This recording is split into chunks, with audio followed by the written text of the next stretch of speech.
22 Mei 2023, Yekui kisahnya dilanjut lagi. Novel kali ini berjudul Terjebak dalam Dilema. Selamat menyaksikan. Hari yang cerah, panas mentari yang menyengat lebih panas dari biasanya. Dari sinilah kisah ini berlanjut. Meskipun kepala pria tua itu setengah hancur dan penampilannya menyedihkan, namun ia tidak jatuh di tempat. Lapisan kabut hitam menyelimuti setengah kepalanya, dan aura di tubuhnya tidak melemah setengahnya. Yekui terkejut di dalam hatinya. Layak menjadi pembangkit tenaga listrik super di dunia kultivasi, bahkan tidak mati seperti ini, itu sangat mengesankan. Orang tua itu hanya memiliki setengah dari wajahnya yang tersisa, dan satu matanya menatap Yekui dengan kejam, ingin melahap Yekui hidup-hidup. Dasar kutu kupret, tahta ini. Jepret. Sebelum pria tua itu bisa menyelesaikan kalimatnya, dia dikirim terbang dengan cambuk lain oleh Yekui. Kekuatan pertempuran Yekui sangat kuat pada saat ini, bahkan tanpa God Beating Whip, dalam keadaannya saat ini, dia masih mampu melawan seorang ahli dari alam raja awal. Setelah Yekui memukul orang tua itu dengan cambuknya, dia terus menyerang. Apakah kamu tidak belagu? Bukankah kamu ingin menghabisiku? Cobalah. Plak, plok, cambuk pemukul dewa terus menimpa orang tua itu. Orang tua itu dipukuli dengan marah oleh Yekui, dan luka-luka di tubuhnya terus memburuk, membuatnya sesak napas. Jika bukan karena fakta bahwa ini adalah dunia sekuler dan ada aturan langit dan bumi untuk menekannya, jika tidak, dia bisa saja menghancurkan Yekui dengan satu jari. Saat Yekui memukulinya, dia memarahi, "Kamu sudah sangat tua, dan kamu masih ingin orang melayanimu, kamu tidak sopan pada yang tua. Kamu tertatap seperti kodok, beraninya kamu mau makan daging angsa, kamu delusional. Apakah kamu pikir kamu hebat hanya karena kamu adalah orang yang kuat di dunia kultivasi? Kamu masih dipukuli oleh orang tua itu. Kemana perginya keberanianmu sebelumnya? Jangan pengecut, lawan." Prat, pret, prot, cambuk pemukul dewa jatuh seperti hujan. Tubuh orang tua itu tidak tahu berapa banyak tulang yang patah, mulutnya mengeluarkan darah, dan tubuhnya hampir hancur. Sudah cukup, orang tua itu mengeluarkan raungan sengit, dan kemudian menawarkan sebuah payung besar berwarna hitam pekat. Segera setelah payung ini muncul, awan hitam bergulung di sekelilingnya dan kehampaan bergetar, memancarkan kekuatan yang membuat jantung orang berdebar-debar. Ini adalah payung hukum surgawi. Wajah peri 101 bunga berubah sedikit. Orang tua itu memegang payung dengan satu tangan, mencoba memblokir cambuk pemukul dewa dengan payung hukum surgawi, sementara tangan lainnya, yang terulur dengan keras, menamparkan keras ke arah Yekui. "Gongsi, hati-hati," Luo Hijau memperingatkan dengan keras. Yekui menatap gerakan orang tua itu dan cambuk penghancur dewa dengan cepat mengubah arah, langsung menyerang tangan yang ditampar orang tua itu. Lelaki tua itu buru-buru menarik tangannya, tidak berani mendekati cambuk pemukul dewa. Pada saat inilah Yekui mengorbankan Kuali Qiankun. Begitu Kuali Qiankun keluar, dengan cepat tumbuh lebih besar dan memancarkan aura kekaisaran yang mendominasi saat dengan cepat menabrak payung hukum surgawi. Kuali Qiankun surgawi menghantam payung Luo surgawi. Orang tua itu mencibir, payung Luo surgawi terbuat dari tulang naga laut timur, sangat keras, dan ada juga rune yang diukir di atasnya oleh singgasana ini. Belum lagi Anda hanya memiliki satu kauli, bahkan jika ada 10 atau 101, tidak mungkin untuk menghancurkan payung Luo surgawi. Petik 2. Sebelum kata-kata lelaki tua itu jatuh, payung Luo surgawi hancur dengan keras. "Apa?" Orang tua itu terbang mundur dengan ekspresi tidak percaya. "Apakah ini yang kamu sebut tak tertahankan?" "Oh, tak tertahankan." Yekui mencibir. Orang tua itu menatap Kuali Qiankun sejenak sebelum pupil matanya menyusut dengan keras dan hatinya bergetar hebat. Senjata ilahi. Ini adalah senjata ilahi. Bagaimana mungkin dia memiliki senjata ilahi di tangannya untuk orang duniawi? Orang tua itu bingung, mengetahui bahwa bahkan di dunia kultivasi, hanya ada segelintir senjata ilahi. Jika dia tahu bahwa Yekui masih memiliki 3 Kuali Qiankun di tangannya, dia tidak tahu akan menjadi kejutan seperti apa dia nantinya. Tidak, senjata ilahi ini belum meledakkan kekuatannya yang seharusnya, itu karena tingkat kultivasinya terlalu lemah dan dia belum sepenuhnya mengaktifkan senjata ilahi. Jika tidak, begitu senjata ilahi keluar, dunia sekuler akan dihancurkan. Orang tua itu diam-diam menghela nafas lega. Untungnya, senjata suci belum sepenuhnya diaktifkan, jika tidak, bahkan orang yang sangat kuat seperti orang suci tidak akan mampu membawa pukulan senjata suci. Dengan kepala menggantung di atas kuali Qiankun dan kakinya menginjak kehampaan, Ye Kui mendekati lelaki tua itu selangkah demi selangkah, berkata sambil berjalan, kamu seharusnya tidak memiliki niat jahat terhadap wanita. Kamu seharusnya tidak datang ke dunia sekuler. Terlebih lagi, kamu seharusnya tidak mengacaukanku. Plak, cambuk pemukul dewa itu menghantam. Orang tua itu sekali lagi pingsan dan menyemburkan darah dari mulutnya. Anak ini benar, saya seharusnya tidak datang ke alam sekuler, meskipun saya memiliki tingkat kultivasi yang tinggi, saya ditekan oleh aturan langit dan bumi di sini, saya bahkan tidak dapat mengeluarkan 1/10 dari kekuatan pertempuran saya, jika saya terus tinggal di sini, saya hanya akan mati. Orang tua itu dengan enggan melirik peri 101 bunga dan teratai hijau, jika bukan karena Ye Kui, maka sepasang tuan dan pelayan ini akan menjadi mainan di telapak tangannya. Orang tua itu pasrah, tetapi bahkan kedua wanita yang menakjubkan itu tampak tidak berarti dibandingkan dengan kehidupan mereka. Peri 101 bunga, tunggu aku, cepat atau lambat, kursi ini akan mendapatkanmu dan membuatmu jatuh di bawah tubuhku malam demi malam. Dan kamu sompret, ketika aku menatapmu lagi di masa depan, aku pasti akan memar sampai mati. Tunggu aku, kalian semua. Saat lelaki tua itu selesai berbicara, tubuhnya mundur, siap untuk mengebor jurang di dinding dan kembali ke dunia kultivasi. Tanpa sepengetahuannya, alis panjang diam-diam telah mengawasi gerakan orang tua itu. Menatap lelaki tua itu mencoba melarikan diri, alis panjang segera menyerang. Dan dengan ledakan yang keras, 5 petir surgawi muncul entah dari mana di depan celah itu. Orang tua itu awalnya mengira itu adalah petir dari langit, jadi dia mundur beberapa langkah karena ketakutan. Dan kau, Taois yang sudah mati, lain kali kita bertemu, aku akan menghabisimu dengan 1000 luka. Orang tua itu berkata dengan suara penuh kebencian. Alis panjang itu menyeringai dan berkata, lain kali kita tidak akan bertemu lagi, karena kamu akan mati di sini hari ini. Orang tua itu berkata, saya akan kembali ke dunia kultivasi. Jika Anda punya nyali, Anda bisa mengejar saya. Ketika Anda sampai di dunia kultivasi, akan lebih mudah bagi saya untuk menghabisi Anda daripada seekor cacing. Kembali ke alam kultivasi. Alis panjang mencibir, apakah kamu masih bisa kembali? Orang tua itu menyadari bahwa ada sesuatu yang salah dan menoleh ke belakang, hanya untuk menatap bahwa celah di dinding telah benar-benar hilang. Oh tidak, orang tua itu diam-diam berteriak cemas. Jangan kembali ke dunia kultivasi, atau tinggalkan hidupmu di sini. Si alis panjang berkata dengan keras, sompret, lakukanlah. Jepret, jepret, jepret, cambuk pemukul dewa turun dengan sangat cepat sehingga orang tua itu dipukuli dan tubuhnya berantakan. Terlalu banyak menggertak, terlalu banyak menipu orang. Aku akan melawan kalian semua. Orang tua itu tidak lagi menekan kultivasinya, karena jika dia tidak meledak dengan sekuat tenaga, dia akan segera mati di tangan Ye Kui. Aura di tubuh lelaki tua itu membumbung tinggi, dan dalam radius 1000 mil, getaran hebat melewatinya, seolah-olah Raja Iblis tertinggi telah muncul dari dunia. Bahkan sebelum dia menyerang, auranya yang sederhana mengangkat Ye Kui dan yang lainnya keluar dari jalan. Bahkan kamu, seorang pria duniawi, ingin menghabisi takhta ini, bermimpilah. Orang tua itu melangkah ke udara dan langit dan bumi bergetar. Beberapa orang Ye Kui tidak dapat bergerak, dan tulang-tulang di tubuh mereka hampir patah.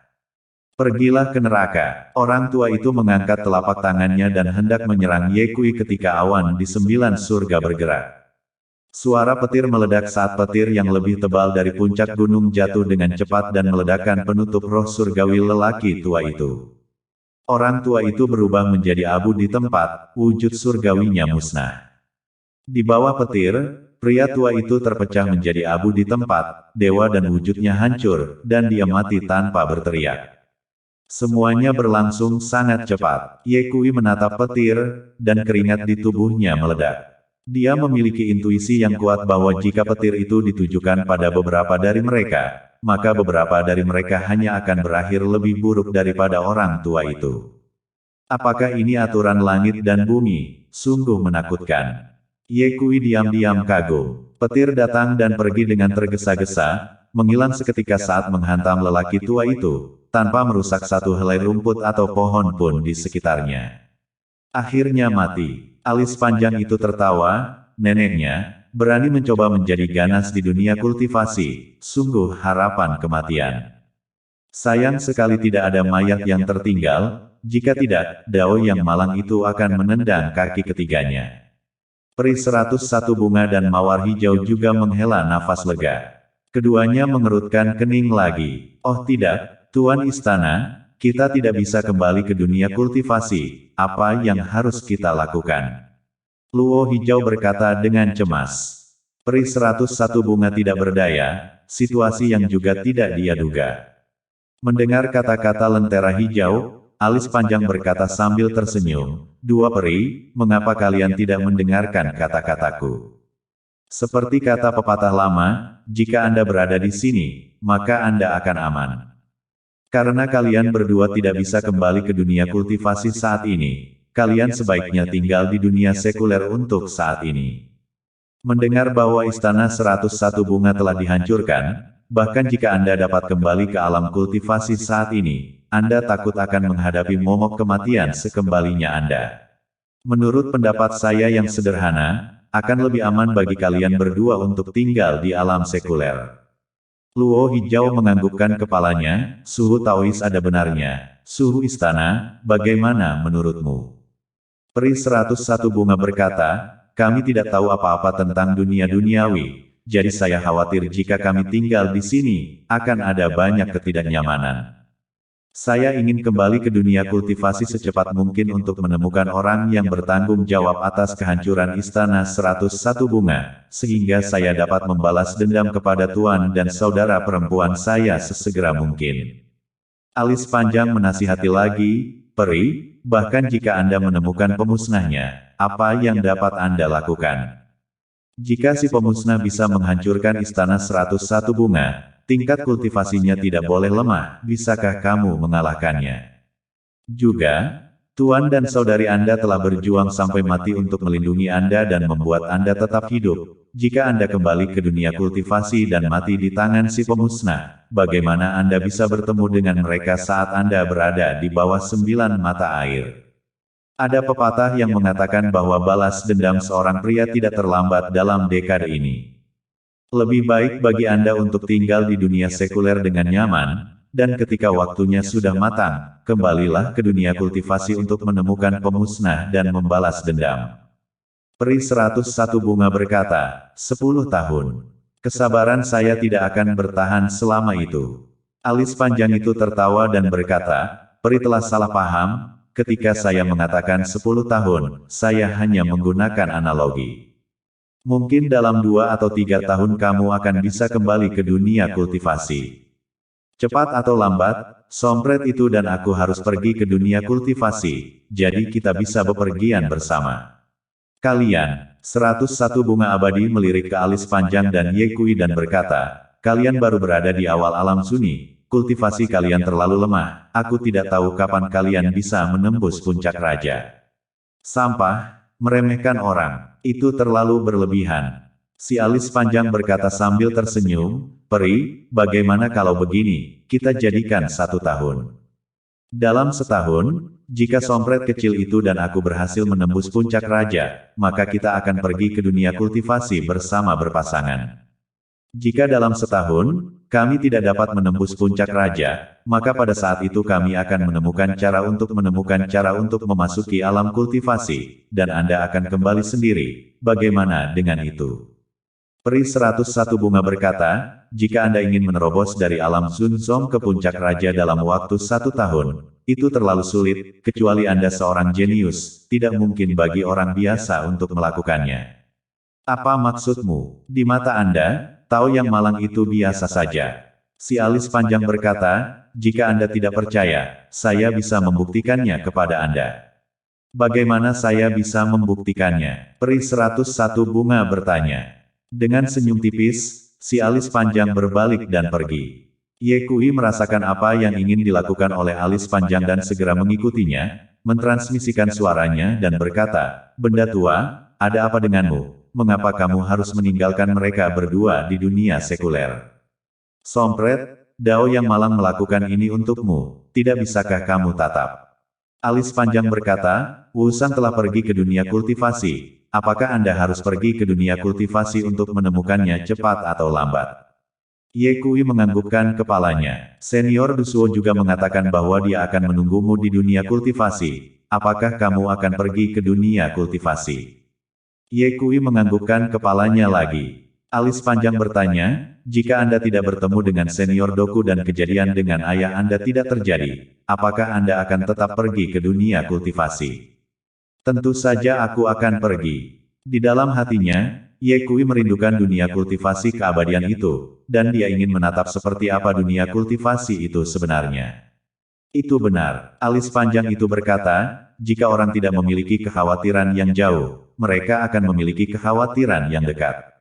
Mereka berdua datang dari dunia kultivasi, mereka terbiasa dengan situasi di sana, biarkan mereka tinggal di dunia sekuler. Kamu bisa belajar beberapa hal tentang dunia kultivasi dari mereka, pasti akan bermanfaat bagimu untuk memasuki dunia kultivasi di masa depan.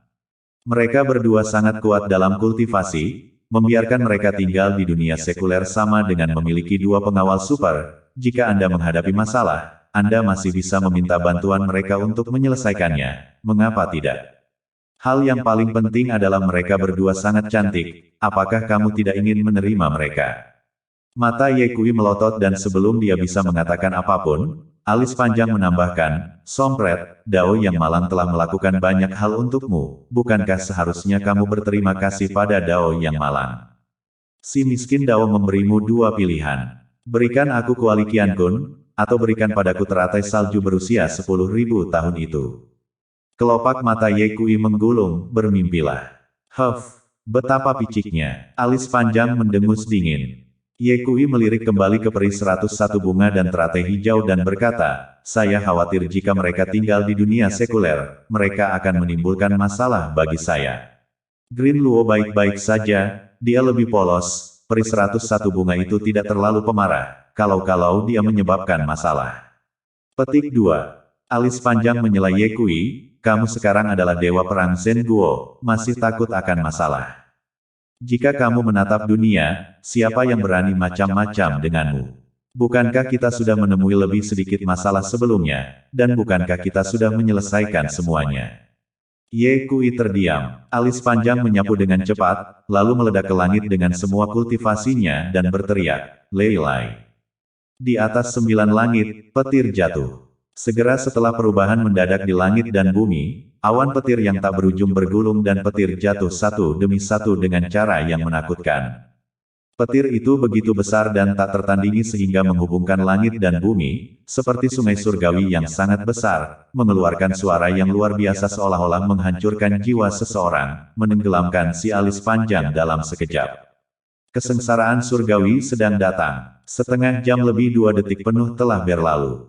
Petir menghilang dan kedamaian kembali ke langit dan bumi. Alis panjang penuh dengan berantakan, darah menodai jubah Taonya saat dia duduk bersila di udara untuk menyembuhkan luka-lukanya. 11 menit berlalu, alis panjang membuka matanya dan berdiri. Dalam sekejap, aura yang kuat memancar dari tubuhnya, seperti gelombang lautan, bergelombang. Alam primordial raja, keheranan muncul di mata peri 101 bunga. Dia tidak menyangka bahwa alis panjang dapat mengambil langkah langsung dari alam pemula yang mulia ke alam pemula raja, yang sama saja dengan menerobos alam utama. Alis panjang mendarat dengan ringan di tanah dan menatap peri 101 bunga dan tersenyum. Peri, Dao yang malang telah membuktikannya padamu, sekarang kamu harus percaya padaku, kan? Peri 101 bunga terdiam. Mari kita luangkan waktu 1 tahun, setelah itu, kita akan pergi ke dunia kultivasi bersama-sama. Atau, Dao yang malang akan membantumu untuk kembali ke dunia kultivasi. Alis panjang berkata. Peri 101 bunga bertanya, bahkan jika Anda menerobos ke puncak raja dalam waktu 1 tahun, bagaimana Anda bisa membuka pintu masuk ke alam kultivasi? Alis panjang berkata, tidak perlu khawatir, Peri, saya akan menggunakan tahun ini untuk mencoba yang terbaik untuk menemukan cara untuk memasuki alam kultivasi. Peri 101 bunga masih ragu-ragu. Peri khawatir jika dia tiba-tiba datang ke dunia sekuler, dia tidak akan tahu apa-apa dan tidak akan terbiasa, bukan? Alis panjang menatap apa yang dipikirkan Peri 101 bunga dan tersenyum. Peri tidak perlu khawatir, selama kamu mengikuti Ye Kui, dia akan membantumu membiasakan diri dengan tempat ini. Ye Kui, Peri 101 bunga bingung. Itu sompret kecil. Alis panjang berkata, Dao yang malang sekarang memberi kedua peri itu perkenalan resmi. Taois yang malang berasal dari Gunung Longhu, nama Taois saya adalah Long Mei, dan saya adalah kepala sekolah Gunung Longhu saat ini. Peri 101 bunga berkata, aku pernah mendengar nama Gunung Harimau Naga di dunia kultivasi. Dikatakan bahwa Gunung Harimau Naga adalah sekte terkenal di dunia sekuler dan pernah menghasilkan pembangkit tenaga listrik super, sesuatu yang disebut Zhang Daoling, bukan? Benar, Zhang Tianxi adalah leluhur pendiri Gunung Longhu. Alis panjang menunjuk ke arah Ye Kui dan berkata, ini Ye Kui. Dia adalah satu-satunya orang suci medis di dunia sekuler dalam 300 tahun terakhir. Keterampilan medisnya sangat kuat dan telah mencapai puncaknya. Dia juga dewa perang kerajaan Zhen. Kebingungan muncul di wajah Peri 101 bunga dan mawar hijau, dewa perang Zhen Guo. Alis panjang berkata, sederhananya, dia memiliki status tinggi di negara kita, dia di atas semua orang dan memiliki banyak kekuatan di tangannya. Jika Anda tinggal di dunia sekuler, Ye Kui akan membantu Anda mengatur makanan, pakaian, dan akomodasi Anda. Apapun yang Anda butuhkan, selama dunia sekuler memilikinya, dia akan mengurusnya untuk Anda. Singkatnya, tidak ada hal di dunia sekuler yang tidak bisa dia perbaiki. Greenlaw memiliki wajah kekaguman, sangat kuat. Alis panjang berkata, itu bukan apa-apa, dia memiliki lebih banyak. Apa itu? Loh hijau bertanya dengan rasa ingin tahu. Hanya saja, hei, kamu akan tahu kapan waktunya tiba. Alis panjang yang asli sengaja menjual cerita itu, lalu berkata, dua peri, memberitahumu sebuah rahasia. Ada banyak gadis cantik di dunia sekuler yang menyukai Ye Kui, dan dia juga memiliki banyak orang kepercayaan, yang semuanya adalah yang paling cantik di dunia. Anak ini, wanita sangat baik. Ye Kui memelototi alis panjang, benda tua, untuk apa kamu mengatakan ini? Alis panjang mengabaikan Ye Kui dan selesai berbicara, sambil mengamati ekspresi Peri 101 bunga dan teratai hijau. Dia menemukan bahwa kedua wanita itu tertatap normal, tanpa perubahan suasana hati sedikit pun. Alis panjang diam-diam mengirim pesan ke Ye Kui, sompret kecil, sepertinya mereka tidak keberatan kamu memiliki orang kepercayaan, manfaatkan itu dan cobalah untuk menjatuhkan mereka segera. Ye Kui memelototi orang asli alis panjang itu lagi, dia agak bingung, mengapa benda tua itu selalu membiarkannya mengambil Peri 101 bunga dan mawar hijau. Meskipun dia tidak yakin dengan tujuan dari realitas alis panjang, dia tahu bahwa benda tua itu pasti punya rencana lain. Apa sebenarnya yang diinginkan benda tua itu? Ye Kui bingung di dalam hatinya. Baiklah, apakah kedua peri itu punya pertanyaan lagi? Alis panjang itu berkata, jika tidak, ayo pergi dari sini dulu. Suhu Tao, saya masih punya satu pertanyaan lagi. Greenlaw berkata, di mana saya tinggal dengan suhu istana? Alis panjang berkata, bukankah aku baru saja mengatakan bahwa Ye Kui akan membantumu mengatur makanan, pakaian, dan akomodasi di dunia sekuler, jadi kamu bisa tinggal bersamanya. Tinggal dengan seorang pria, Peri 101 bunga agak jijik karena istana 101 bunga tidak pernah merekrut murid laki-laki, dan semuanya adalah perempuan dari atas ke bawah. Tidak apa-apa tinggal bersamamu, tapi aku memperingatkanmu, jangan berpikiran yang salah tentang kita, jika tidak, jangan salahkan aku karena tidak baik. Peri 101 bunga memperingatkan Ye Kui. Ye Kui berkata, saya harap Anda akan damai di dunia sekuler dan tidak menimbulkan masalah bagi saya. Peri 101 bunga berkata, jika orang tidak menyinggung perasaan saya tidak akan menyinggung perasaan mereka. Ye Kui berkata, itu yang terbaik. Sompret, kamu seorang pria, bagaimana kamu bisa berbicara dengan peri dengan nada seperti itu? Ingat, mulai sekarang, bicaralah dengan peri dengan nada yang lebih lembut. Si alis panjang berkata sambil tersenyum, dua peri, silakan ikut dengan kami.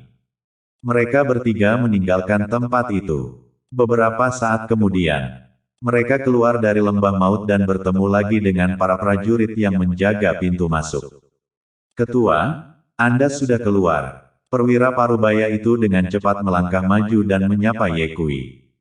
Ya, Ye Kui menghela nafas dan berkata, lembah maut berbahaya. Kalian harus mengawasi tempat ini. Ya, petugas Parubaya itu mencuri pandang ke arah peri 101 bunga dan teratai hijau, sedikit keterkejutan yang tak tertatap melintas di bawah matanya. Sungguh wanita yang cantik, dia dapat dengan jelas mengingat bahwa dia hanya menatap Ye Kui dan alis panjang memasuki lembah kematian sebelumnya, dan belum pernah menatap kedua wanita ini. Mungkinkah mereka tinggal di dalam lembah maut? Ye Kui tidak tahu apa yang ada di benak perwira Parubaya itu dan berkata, kami masih ada yang harus dilakukan, jadi kami akan pergi dulu. Salam, Ketua. Petugas Parubaya itu sangat hormat. Ye Kui dan yang lainnya dengan cepat meninggalkan tempat itu, dan dalam sekejap, menghilang. Ajudan itu bingung, ketika mereka masuk, hanya ada mereka berdua, bagaimana bisa ketika mereka keluar, mereka membawa dua gadis seperti peri. Saya pernah mendengar bahwa ada peri di dalam lembah kematian. Resimen Yang, mungkinkah kedua wanita itu adalah peri? Petugas Parubaya itu memarahi, kamu satu-satunya yang berbicara banyak omong kosong.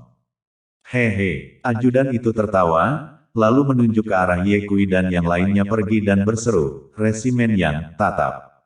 Petugas Parubaya itu mendongak dan pupil matanya mengecil dengan tajam saat dia menyadari bahwa tidak ada satu pun jejak kaki yang tertinggal di salju. Menginjak salju tanpa jejak, ajudan itu bertanya, Resimen Yang, siapakah orang-orang ini? Petugas Parubaya itu menegur, jangan tanyakan apa yang tidak seharusnya Anda tanyakan. Ajudan itu segera diam, kembali ke puncak lagi. Qian Jinglan terkejut menatap Ye Kui kembali dengan dua wanita yang tampak cantik dan baru mengetahui alasannya ketika dia bertanya. Ye Kui juga memberitahu Qian Jinglan tentang masuknya Ye Wusan ke dunia kultivasi. Setelah mendengar ini, Qian Jinglan segera memutuskan dan berkata, Ye Kui, aku tidak tahu kapan ayahmu akan kembali, lebih baik aku kembali ke Jiangsu bersamamu. Ye Kui juga memiliki niat yang sama, jika tidak, Qian Jinglan akan ditinggalkan di sini sendirian, berbahaya dan kesepian, bahkan tanpa ada orang yang bisa diajak bicara.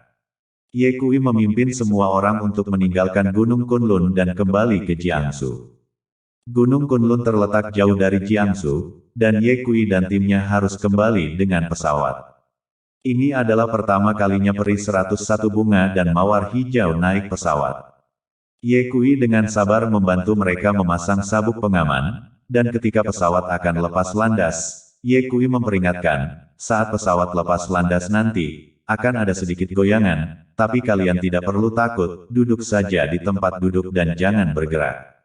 Ya, Luo Hijau menganggukkan kepalanya, peri 101 bunga acuh tak acuh dan mengabaikan Ye Kui. Pesawat pun lepas landas. Saat lepas landas, guncangan hebat muncul, dan peri 101 bunga mencengkeram sabuk pengamannya dengan kedua tangannya, buku-buku jarinya memutih, dan berteriak keras karena ketakutan. Ah! Dia berteriak sementara kepalanya masih dibenamkan ke lengan Ye Kui.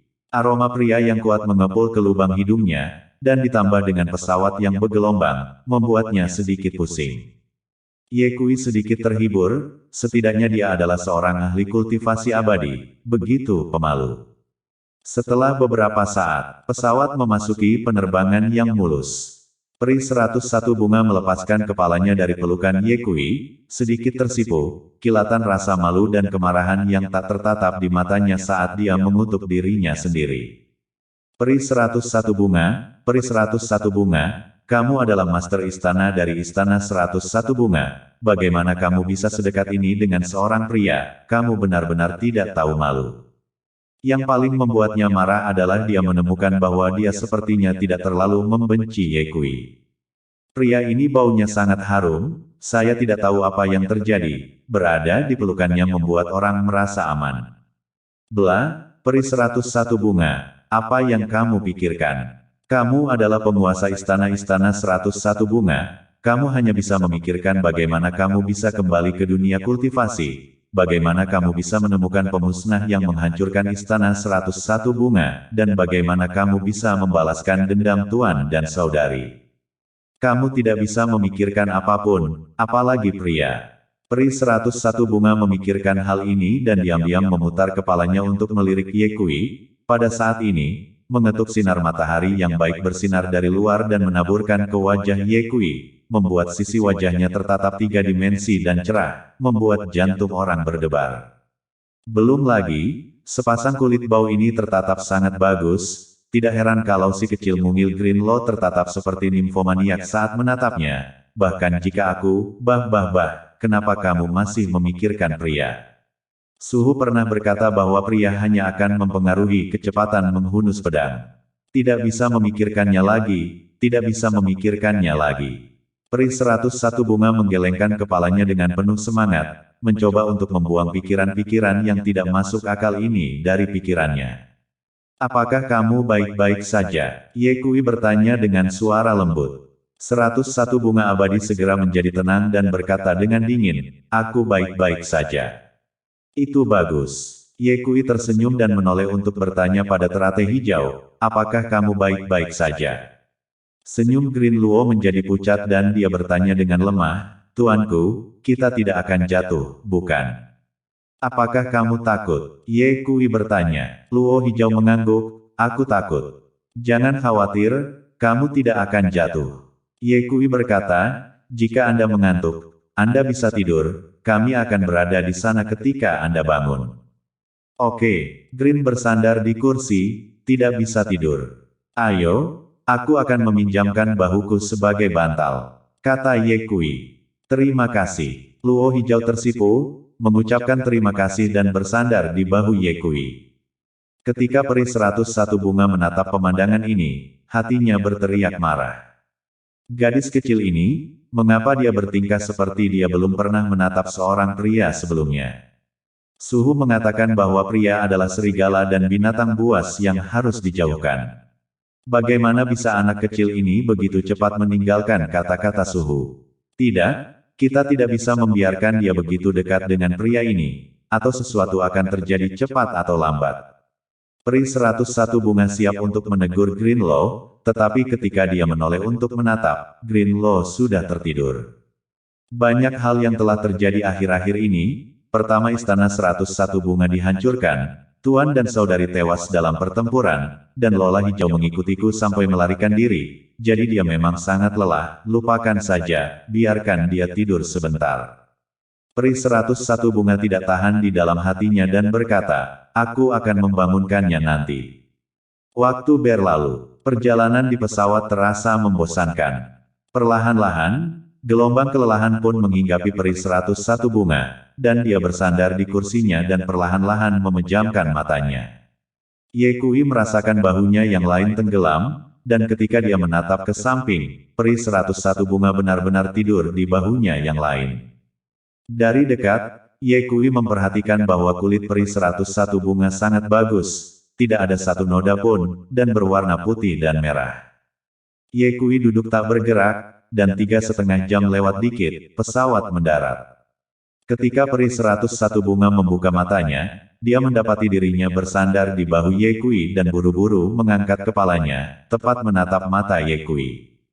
Ye Kui tersenyum. Apa yang kamu tertawakan? Peri 101 bunga bertanya dengan keras.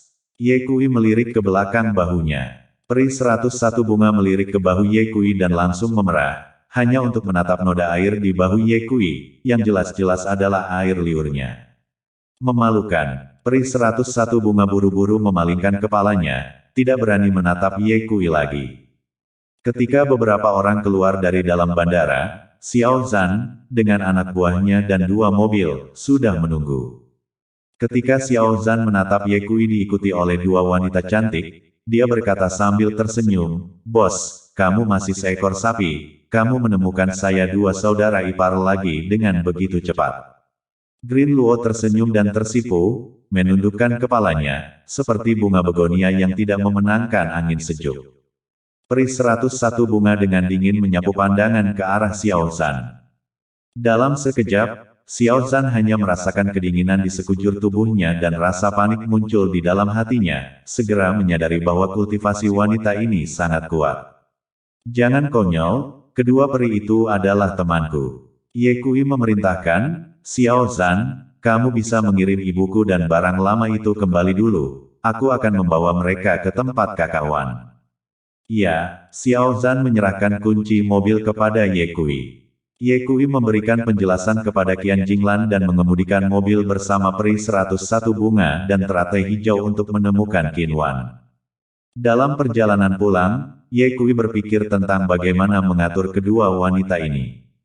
Mereka berdua tidak tahu apa-apa tentang dunia sekuler dan tidak terbiasa dengan tempat itu, jadi tinggal sendirian jelas tidak cocok.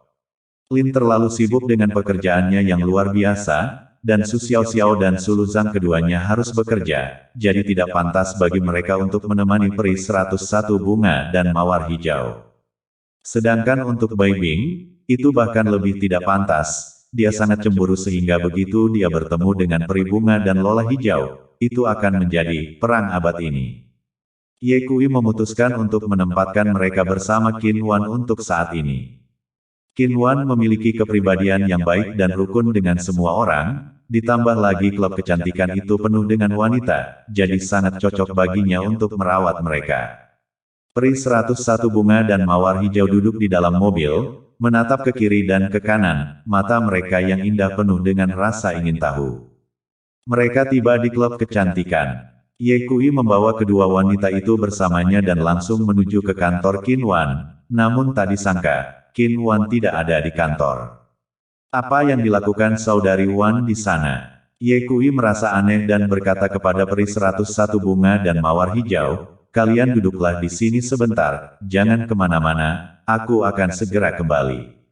Setelah mengatakan itu, dia hendak keluar, ketika sesosok tubuh muncul di pintu kantor.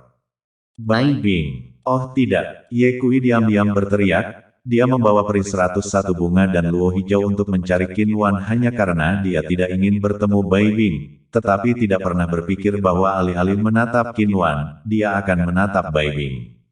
Sungguh hal yang menakutkan untuk dilakukan. "Tidak, aku tidak boleh membiarkan saudari Bing menatap peri 101 bunga dan luo hijau, kalau tidak aku akan sakit kepala lagi."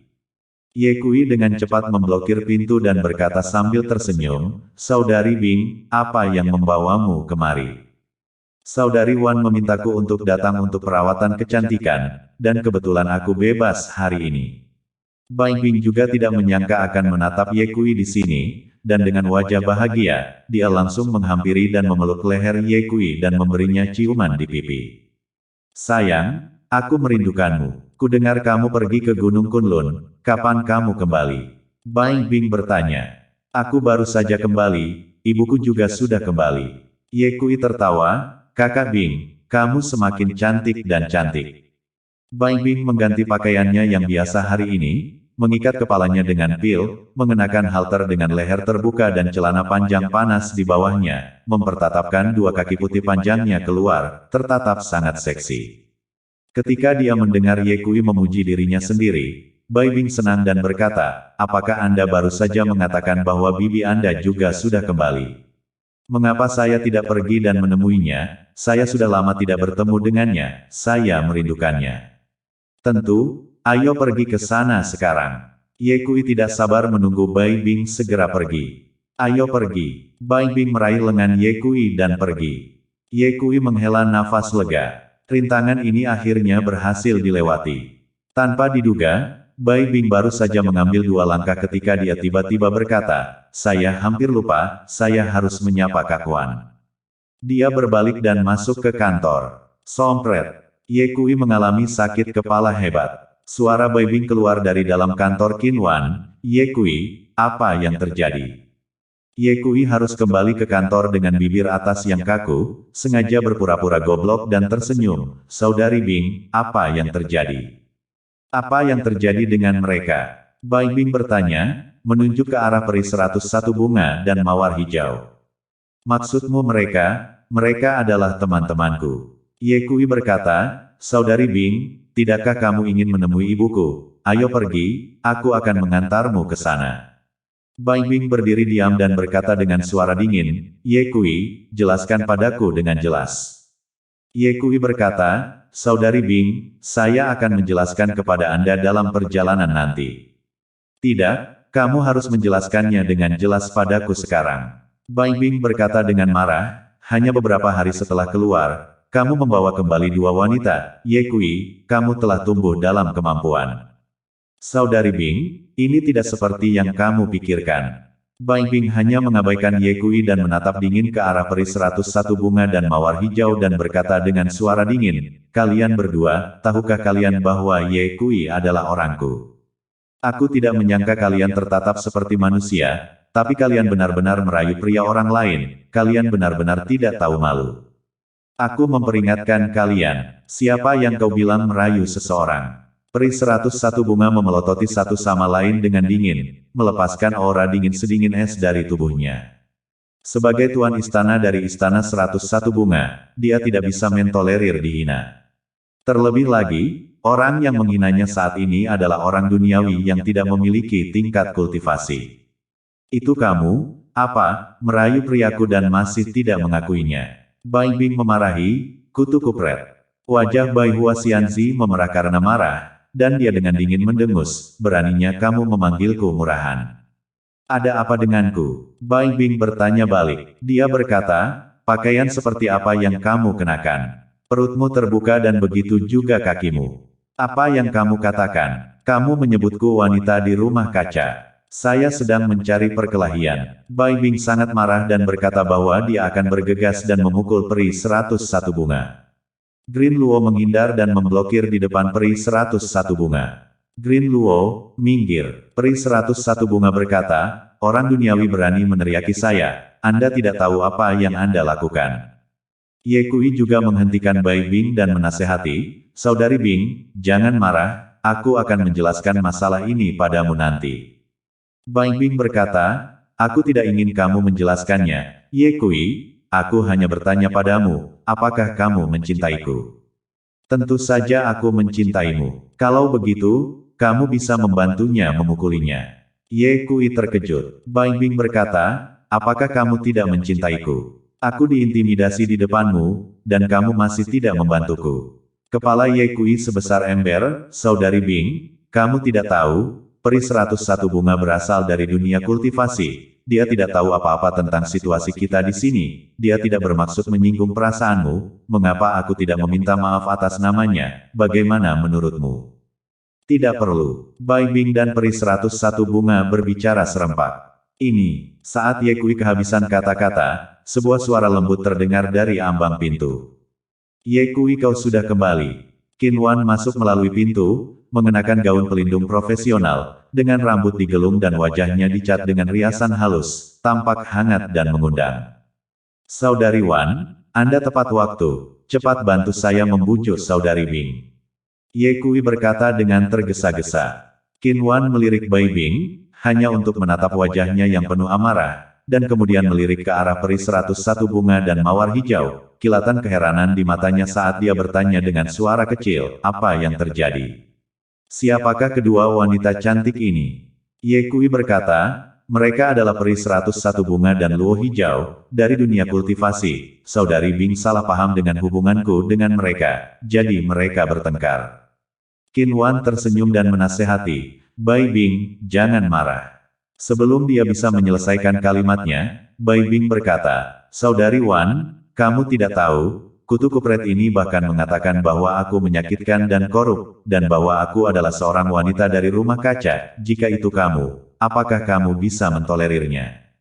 Peri bunga mengangkat alisnya dan menatap Bai Bing dengan dingin. Siapa yang kamu panggil kutu kupret? Coba katakan itu lagi.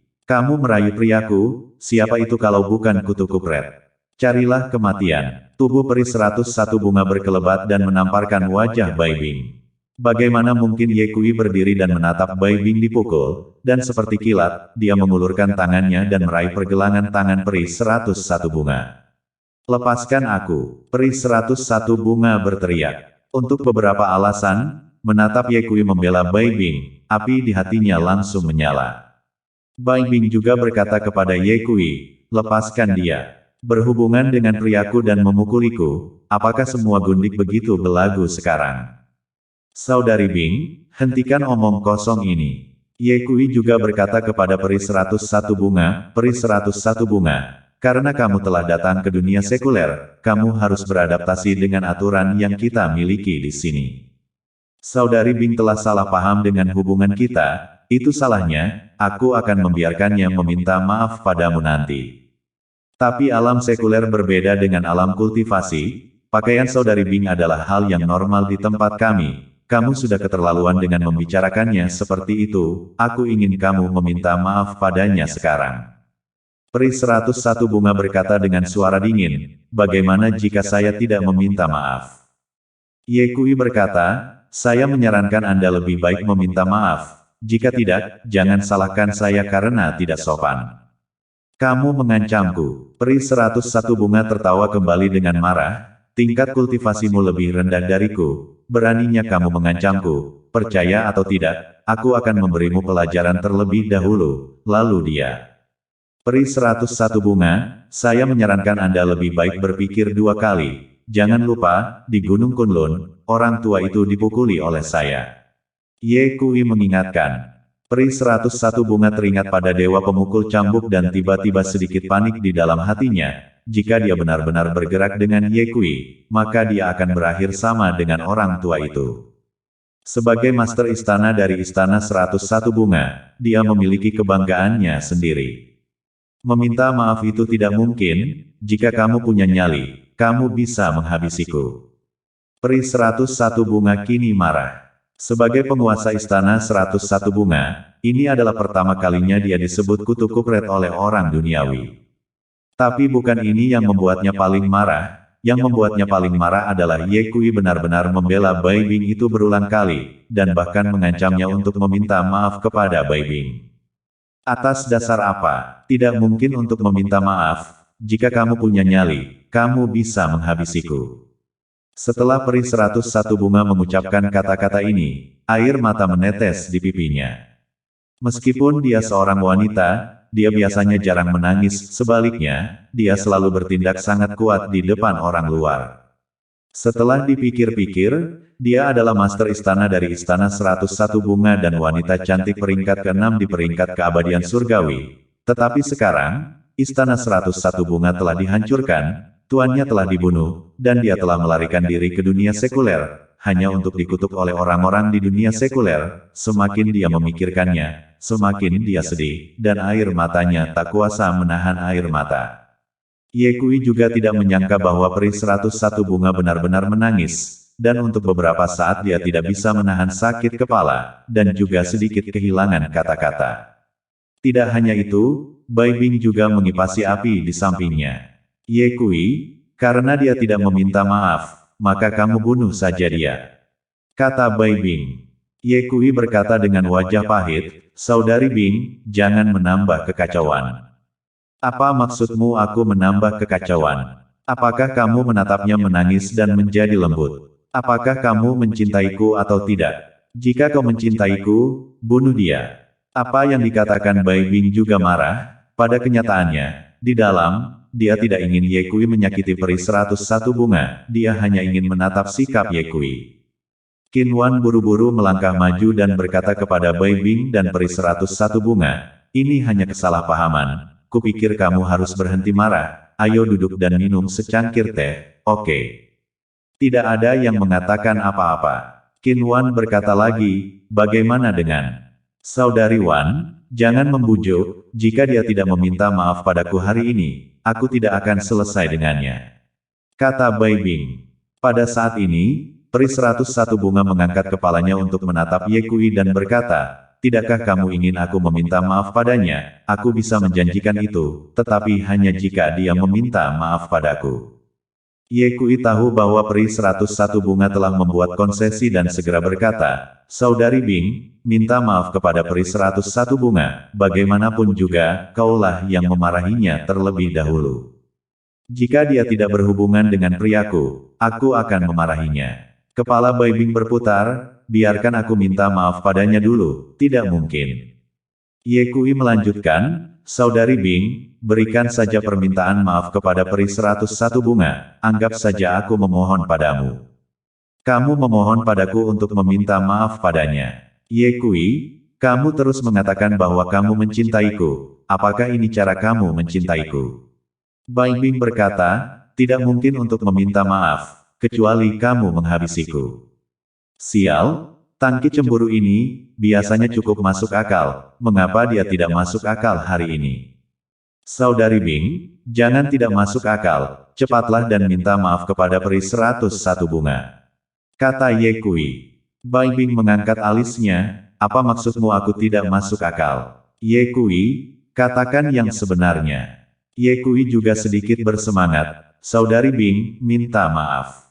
Bai Bing gusar, kecuali dia meminta maaf padaku terlebih dahulu, tidak mungkin aku bisa meminta maaf. Kamu bahkan tidak mendengarkan kata-kataku lagi. Sepertinya ini benar-benar 3 hari tanpa pertengkaran dan atapnya terbuka. Setelah Ye Kui selesai berbicara, dia mengangkat Bai Bing di pinggang. Apa yang kamu lakukan? Cepat turunkan aku. Bai Bing meronta. Seolah-olah dia tidak mendengar, Ye Kui menggendong Bai Bing ke kamar kecil. Ada kamar kecil di dalam kantor Qin Wan, dan biasanya ketika Qin Wan lelah bekerja, dia akan beristirahat di dalamnya sebentar. Dentang, pintu kamar kecil tertutup. Ye Kui mengangkat matanya dan menyapu, ada sofa, kamar mandi, dan tempat tidur di dalam. Ye Kui melemparkan Bai Bing ke tempat tidur secepat mungkin. Apa yang kamu lakukan? Bai Bing sedikit bingung. Saudari Bing, kamu bahkan tidak mendengarkan kata-kataku, sepertinya kamu harus diberi sedikit pelajaran hari ini. Setelah Ye Kui selesai berbicara, dia langsung menekan. Jangan, Bai Bing merasa malu dan takut. Ye Kui mengabaikannya begitu saja dan langsung menghukum Bai Bing. Di luar, Tuan Istana, apa yang dia lakukan di sana, Gongsi? Di dalam sepasang mata besar Green Luo dipenuhi dengan rasa ingin tahu. Peri 101 bunga menggelengkan kepalanya, saya tidak yakin. Kalian berdua, kalian telah datang jauh-jauh, silakan duduk. Qin Wan dengan tersenyum mengundang peri bunga dan Luo hijau untuk duduk di sofa dan bertanya, apa yang ingin kamu minum? Teh, air putih matang, kopi, atau minuman? Apa itu kopi? Peri 101 bunga tampak bingung. Mawar hijau pun bertanya, apa itu minuman? Qin Wan terdiam sejenak dan tiba-tiba teringat bahwa kedua wanita itu berasal dari dunia kultivasi. Jadi dia tersenyum dan menjelaskan, kopi dan minuman adalah minuman dari dunia sekuler kita, apakah Anda ingin mencobanya? Ya, saya ingin minum. Kata Green Luo, peri 101 bunga ragu-ragu sejenak, beri aku secangkir kopi. Qin Wan menuangkan secangkir sprite untuk pengetahuan hijau, yang menyesapnya dan berkata segera setelah itu, Tuan Istana, minuman di dunia sekuler sangat lezat. Qin Wan tersenyum, menyeduh secangkir kopi Blue Mountain lagi dan menyerahkannya kepada peri 101 bunga. Benar-benar aroma yang aneh. Peri 101 bunga menunduk dan mengendus, lalu mengangkat cangkir ke mulutnya dan dengan lembut menyesap kopinya, dan alisnya berkerut.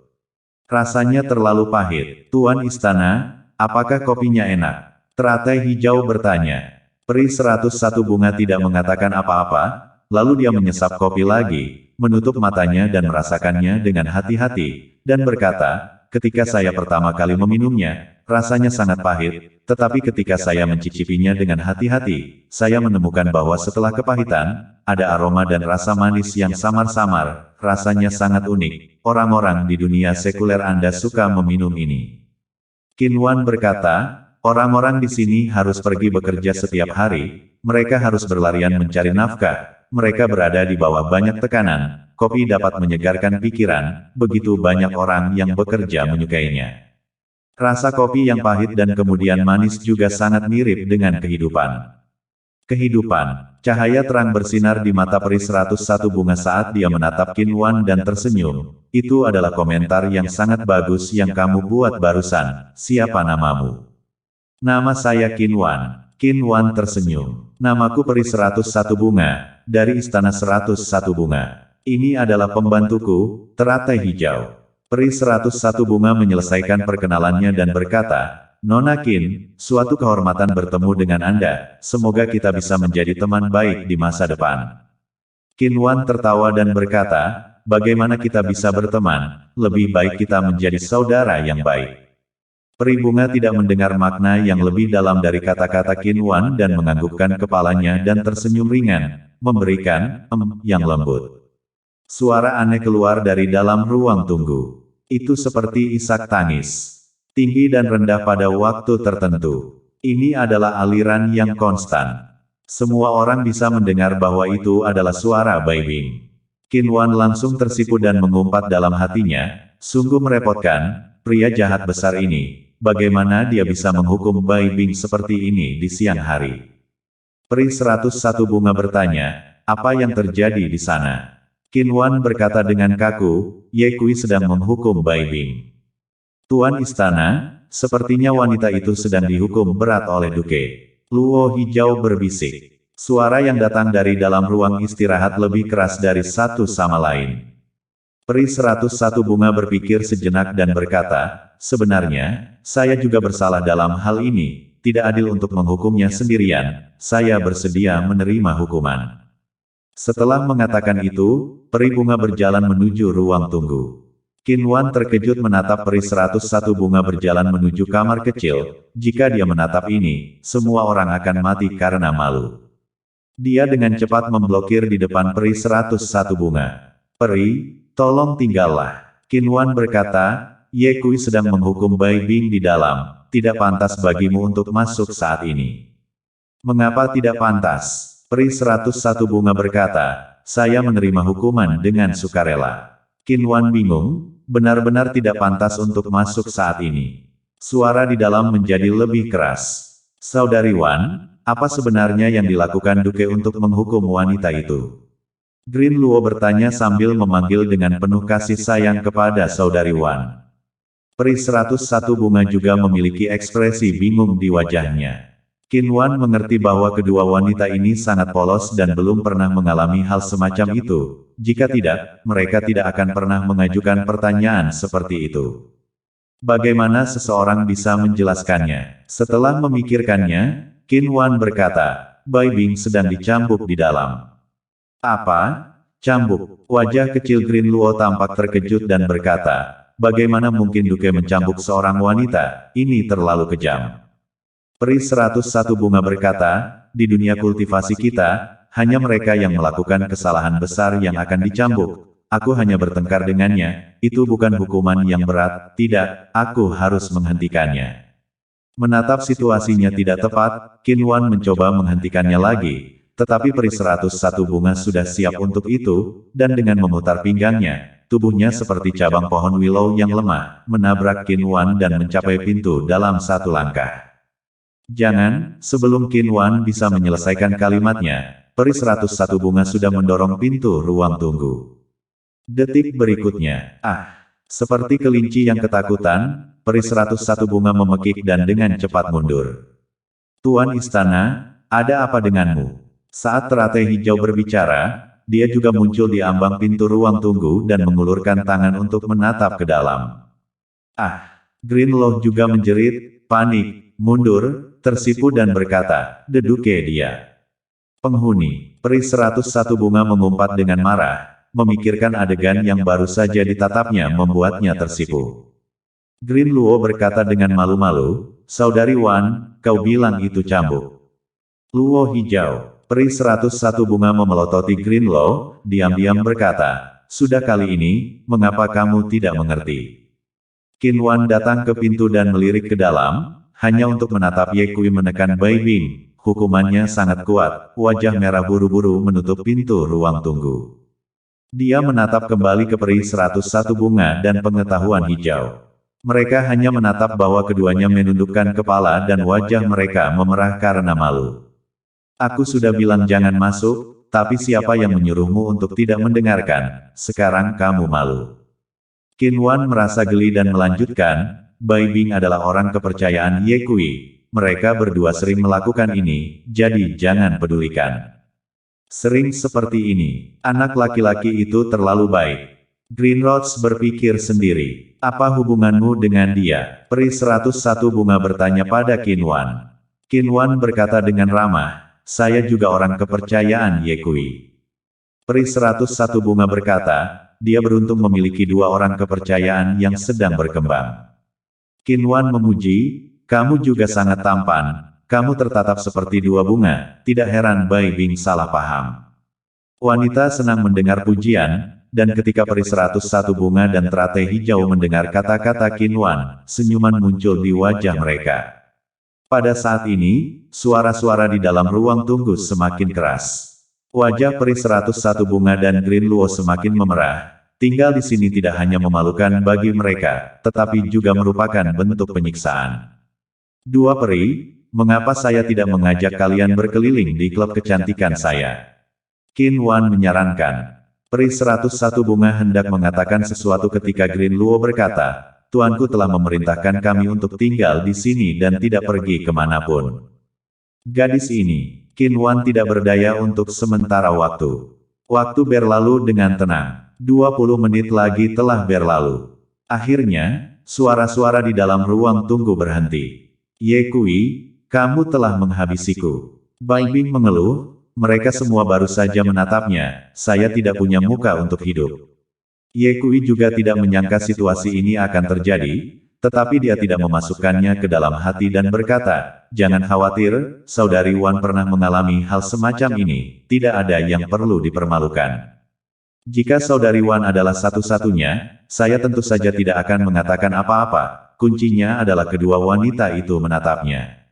Bai Bing berkata, peri 101 bunga itu sudah mengira aku adalah wanita dari rumah kaca, dan menatap kami seperti ini, aku takut dalam pikirannya, aku adalah wanita yang tidak senonoh. Tidak, aku harus menemukan cara untuk menghilangkan prasangkanya terhadapku. Saya pikir bagaimana dengan ini, Ye Kui, Anda membawa mereka berdua dan menjadikan kami saudara perempuan. Dengan begitu, peri 101 bunga tidak akan mengira saya adalah wanita yang melukai, dan tidak akan canggung bagi saya untuk bertemu dengan mereka di masa depan. Ye Kui tercengang. Dia tidak pernah menyangka bahwa Bai Bing, gadis pencemburu itu, akan mengatakan hal seperti itu.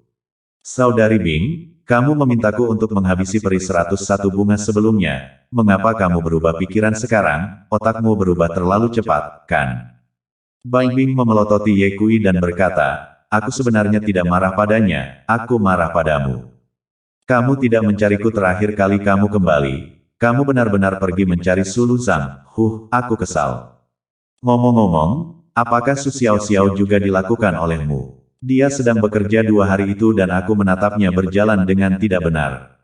Ye Kui berkata, saudari Bing, dengarkan penjelasan saya. Aku tidak mau mendengarkan. Bai Bing berkata, saya sudah mengatakan, saya tidak peduli jika Anda menemukan wanita lain. Bagaimanapun juga, Anda harus memiliki saya di dalam hati Anda. Jika tidak, saya tidak akan selesai dengan Anda. Bip bip, ponsel Ye Kui berdering. Dia mengangkat telepon dan menatap bahwa ide penelepon adalah dewa militer dan segera mengangkatnya. Dewa tentara, kamu mencariku. Dewa tentara berkata, saya mendengar dari tentara yang ditempatkan di Gunung Kunlun bahwa Anda pergi ke Gunung Kunlun. Iya, Ye Kui berkata, ayah saya memasuki dunia kultivasi secara tidak sengaja untuk membantu saya menemukan urat naga. Jadi, Gunung Kunlun sekarang tidak dijaga. Iya. Dewa militer berkata, Gunung Kunlun tidak bisa dibiarkan begitu saja. Ye Kui, kamu punya waktu untuk. Saya tidak punya waktu. Ye Kui menduga bahwa dewa militer ingin dia menjaga Gunung Kunlun, jadi dia berkata, saya akan merekomendasikan seorang kandidat untuk Anda, dia bisa menjaga Gunung Kunlun.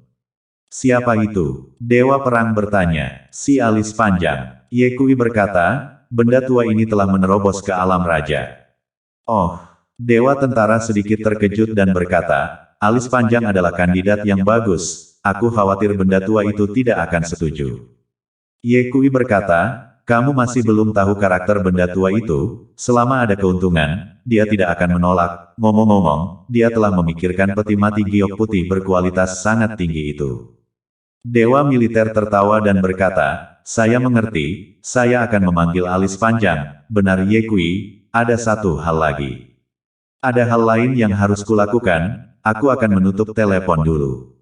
Ye Kui tidak menunggu Dewa Militer menyelesaikan kata-katanya sebelum menutup telepon. Dia takut Dewa Militer akan mengalami masalah lain untuk mencarinya. Saat ini masalahnya sendiri masih belum terselesaikan. Telepon baru saja ditutup. Ding! Telepon menerima pesan. Ye Kui membukanya dan menatap hanya ada dua kata, selamatkan aku. Siapa yang meminta bantuan? Hati Ye Kui menegang dan dia segera menatap nomor telepon yang mengirim pesan teks dan menemukan bahwa nomor tersebut sebenarnya hanya memiliki 7 atau 8 digit, yang berbeda dari nomor telepon yang biasa kita gunakan. Dia segera menghubungi nomor tersebut. Maaf, nomor yang Anda hubungi tidak dapat dihubungi. Ye Kui merasa bingung, dengan cepat menyalin nomor tersebut dan mengirimkannya ke Xiao Zhan, menginstruksikan, segera periksa nomor ini untuk saya. Dalam waktu kurang dari 30 detik, telepon Xiao Zhan masuk dan berkata, Bos, kami tidak dapat menemukan di mana ponsel itu untuk saat ini, tetapi kami dapat memastikan bahwa itu adalah nomor asing. Di luar negeri, Ye Kui langsung teringat pada Qian Sansui.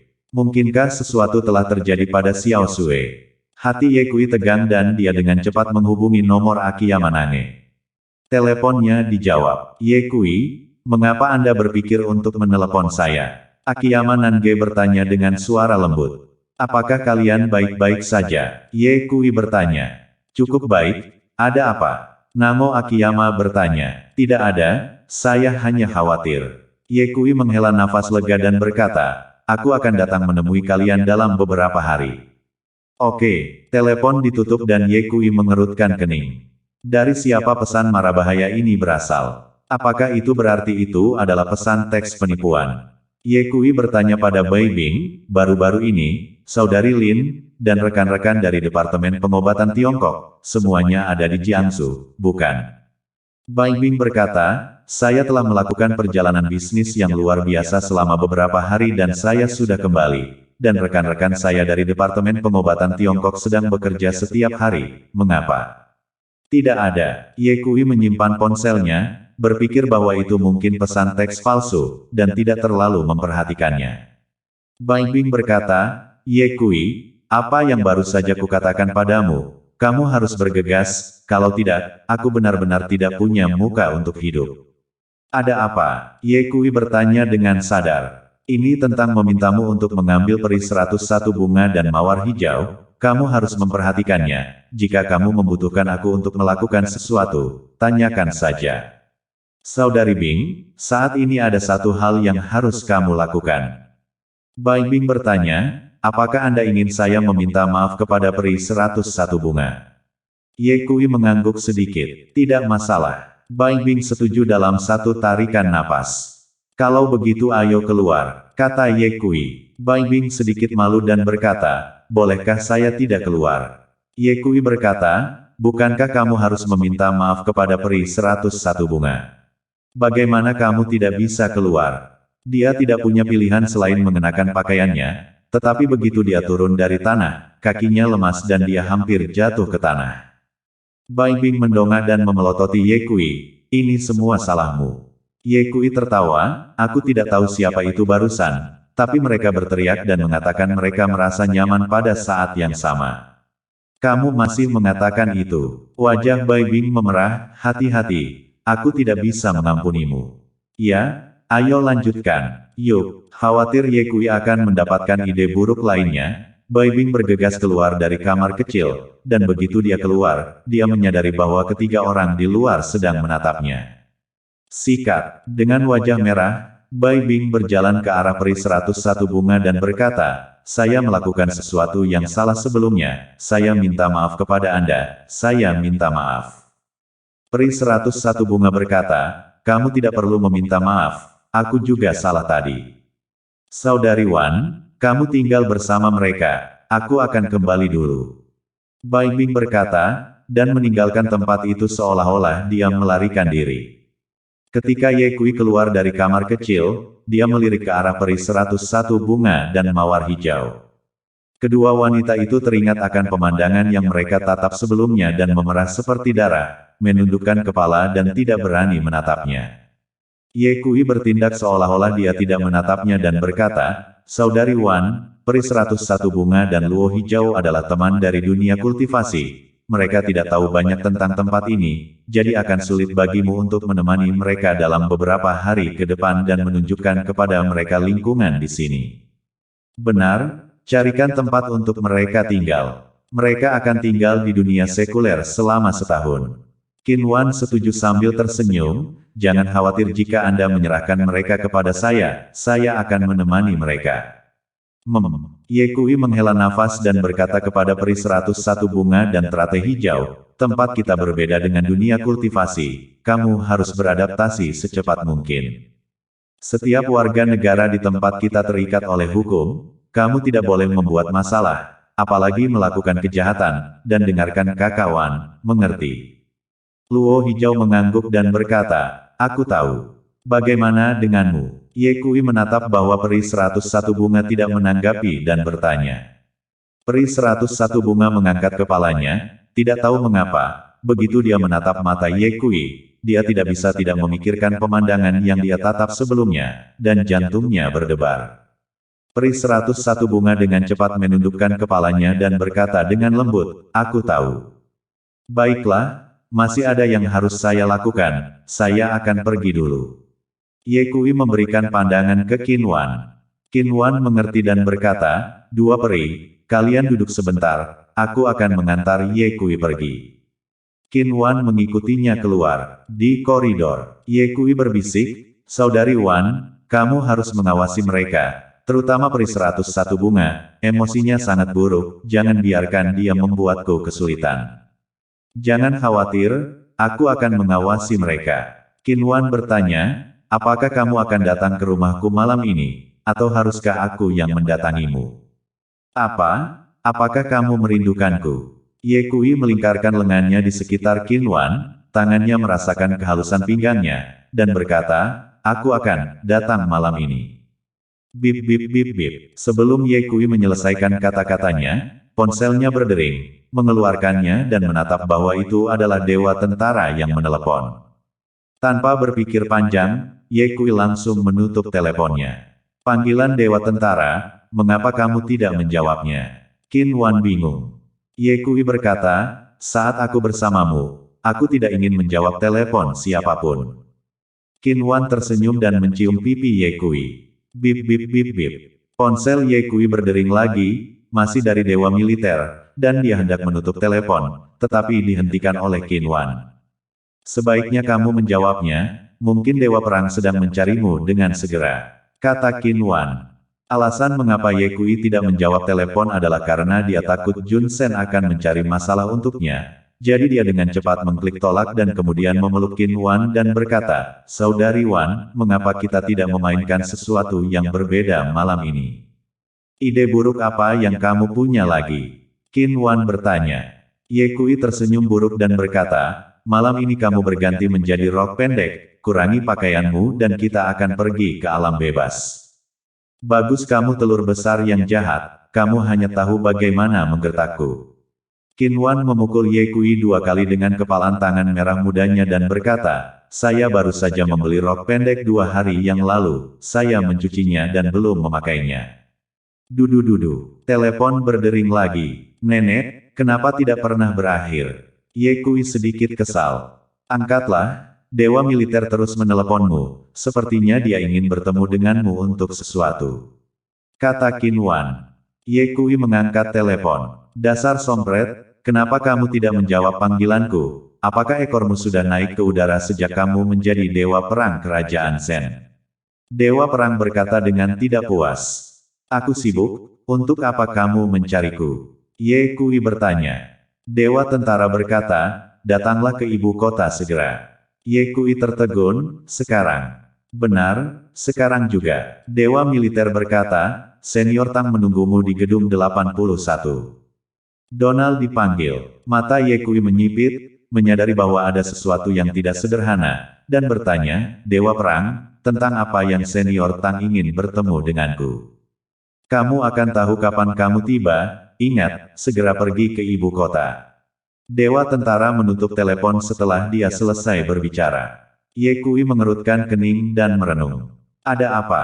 Qin Wan bertanya. Senior Tang memanggil saya ke ibu kota segera. Kata Ye Kui. Kalau begitu cepatlah pergi, aku akan memesankan tiket untukmu. Kata Qin Wan.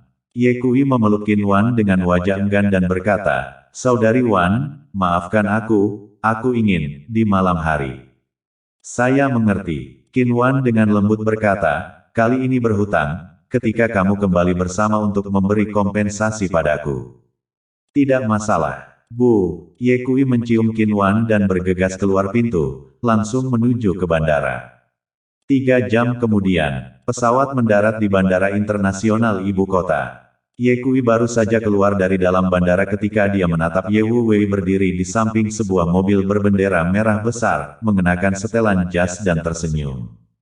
Paman kedua, Ye Kui berjalan ke depan untuk menyambutnya. Ye Wu Wei tertawa dan berkata, Ye Kui, kamu memiliki banyak wajah. Tidak hanya saya secara pribadi datang untuk menjemputmu, orang tua itu bahkan meminta saya untuk mengemudikan mobilnya ke sini.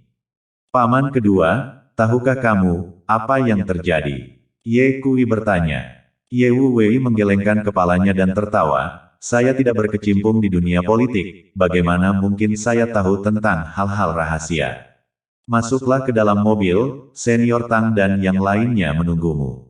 Ye Kui mengangguk dan masuk ke kursi penumpang. Ye Wu Wei mengemudikan mobilnya sendiri dan mengantar Ye Kui ke gedung ke-81. Ngomong-ngomong, apakah kamu sudah menghubungi ayahmu akhir-akhir ini? Aku meneleponnya hari ini dan aku tidak bisa meneleponnya. Kata Ye Wu Wei. Ye Kui berkata, ayah saya telah meninggalkan Gunung Kunlun setelah dia memasuki dunia kultivasi secara tidak sengaja. Oh, Ye Wu Wei terkejut dan bertanya, bagaimana dengan kakak iparmu? Saya sudah membawa ibu saya kembali ke Jiangsu. Ye Kui bertanya lagi, paman kedua, apakah kamu benar-benar tidak tahu apa yang terjadi? Aku benar-benar tidak tahu, jika aku mendengar sesuatu, aku akan memberitahumu. Kata-kata Ye Wu Wei berubah, tapi aku bisa menatap bahwa semuanya tidak sederhana. Apa yang membuatmu berpikir begitu? Ye Kui bertanya. Ye Wu Wei berkata, Senior Tang telah memanggil Tuan Tua dan Dewa Perang di sana. Jika ini bukan masalah militer, Senior Tang pasti tidak akan memanggil Tuan Tua. Lagi pula, Tuan Tua telah pensiun selama bertahun-tahun. Mata Ye Kui berkedip dan dia sedikit penasaran, apa yang telah terjadi. Setelah setengah jam, mobil bendera merah besar melaju ke gedung 81 dan berhenti di pintu masuk.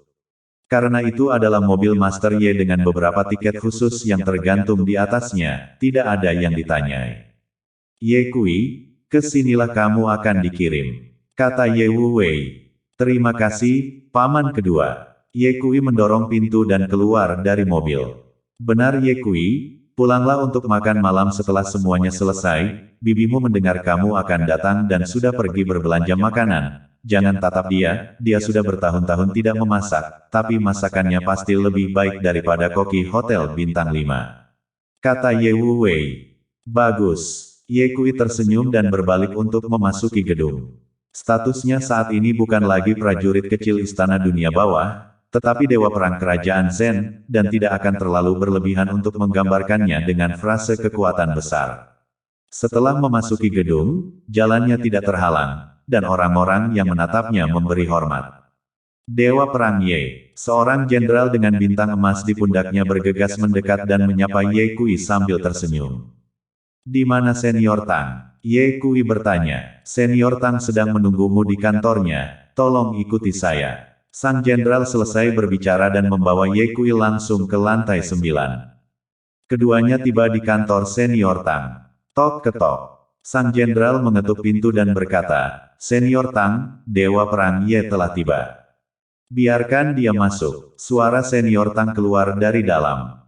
Dewa Perang Ye, tolong. Jenderal itu membuat gerakan mengundang dan segera menyingkir. Terima kasih. Ye Kui mengucapkan terima kasih dan mendorong pintu masuk. Memasuki pintu, wajah Ye Kui tampak terkejut, hanya untuk menatap ketiga orang itu, Senior Tang, Senior Ye, dan Dewa Militer duduk di dalam kantor sambil berbicara dan tertawa, sama sekali tidak seperti ada sesuatu yang terjadi. Ye Kui ada di sini. Silakan duduk, Senior Tang menunjuk ke sofa yang kosong. Ye Kui menyapa ketiganya dan duduk. Saya pernah mendengar tentang Wusang, Anda merekomendasikan alis panjang untuk menjaga Gunung Kunlun. Ini adalah proposal yang bagus, Dewa Militer telah berbicara dengan realitas alis panjang. Senior Tang kemudian berkata, Ye Kui, apakah ibumu baik-baik saja? Terima kasih atas perhatian Anda, ibu saya baik-baik saja. Ye Kui menjawab. Itu bagus, Senior Tang berkata sambil tersenyum. Aku baru saja berdiskusi dengan kakekmu, mengapa kita tidak mencari tanggal untukmu dan cucuku menikah. Ye Kui terkejut dan bertanya, Senior Tang, Anda tidak membicarakan masalah ini ketika Anda memanggil saya ke ibu kota dengan tergesa-gesa, bukan? Apa? Kamu tidak setuju? Mata Senior Tang menjadi tajam. Ye Kui berkata, saya pikir kita harus berkonsultasi dengan Sugar tentang masalah ini. Aku sudah bertanya padanya dan dia tidak punya pendapat, kata Tang Lao. Ye Kui menambahkan, pernikahan masih terlalu dini bagi saya ingin mengembangkan karir saya terlebih dahulu. Senior Tang berkata, kamu sudah menjadi dewa perang Zhen Guo, dan orang suci medis pertama dalam 310 tahun pengobatan Tiongkok, dan kamu masih ingin mengembangkan karirmu. Apa? Anda ingin duduk di posisi saya? Ye Kui menjelaskan tanpa merendahkan, Senior Tang, Anda salah paham, bahkan jika saya meminjamkan 10.000 nyali, saya tidak akan berani duduk di posisi Anda, saya terbiasa melakukan apapun yang saya inginkan, bahkan jika Anda benar-benar membiarkan saya duduk di posisi Anda, saya tidak akan tahan menahan diri. Dengan binar di matanya, Tang berkata, Ye Kui, karena kamu tidak ingin menikah sekarang, kupikir akan lebih baik jika kedua keluarga kita bertemu suatu hari nanti dan membiarkan Dewa Perang menjadi saksi, bagaimana jika kamu dan cucuku bertunangan terlebih dahulu. Meskipun Ye Kui menyukai Sugar, orang yang sangat ingin dia nikahi adalah Lin Exquisite, tetapi Tang Lao sudah membuat konsesi, dan dia tidak bisa menyangkal wajah Tang Lao. Tang Lao adalah pemegang kekuasaan tertinggi. Ye Kui terjebak dalam dilema ini. Senior Tang, jangan menyulitkan Ye Kui, ayo kita mulai bisnis. Senior Ye berbicara. Senior Tang tertawa, seperti yang diharapkan dari seorang kakek sejati. Anda tahu bagaimana membantu meringankan situasi. Oke, mari kita mulai bisnis.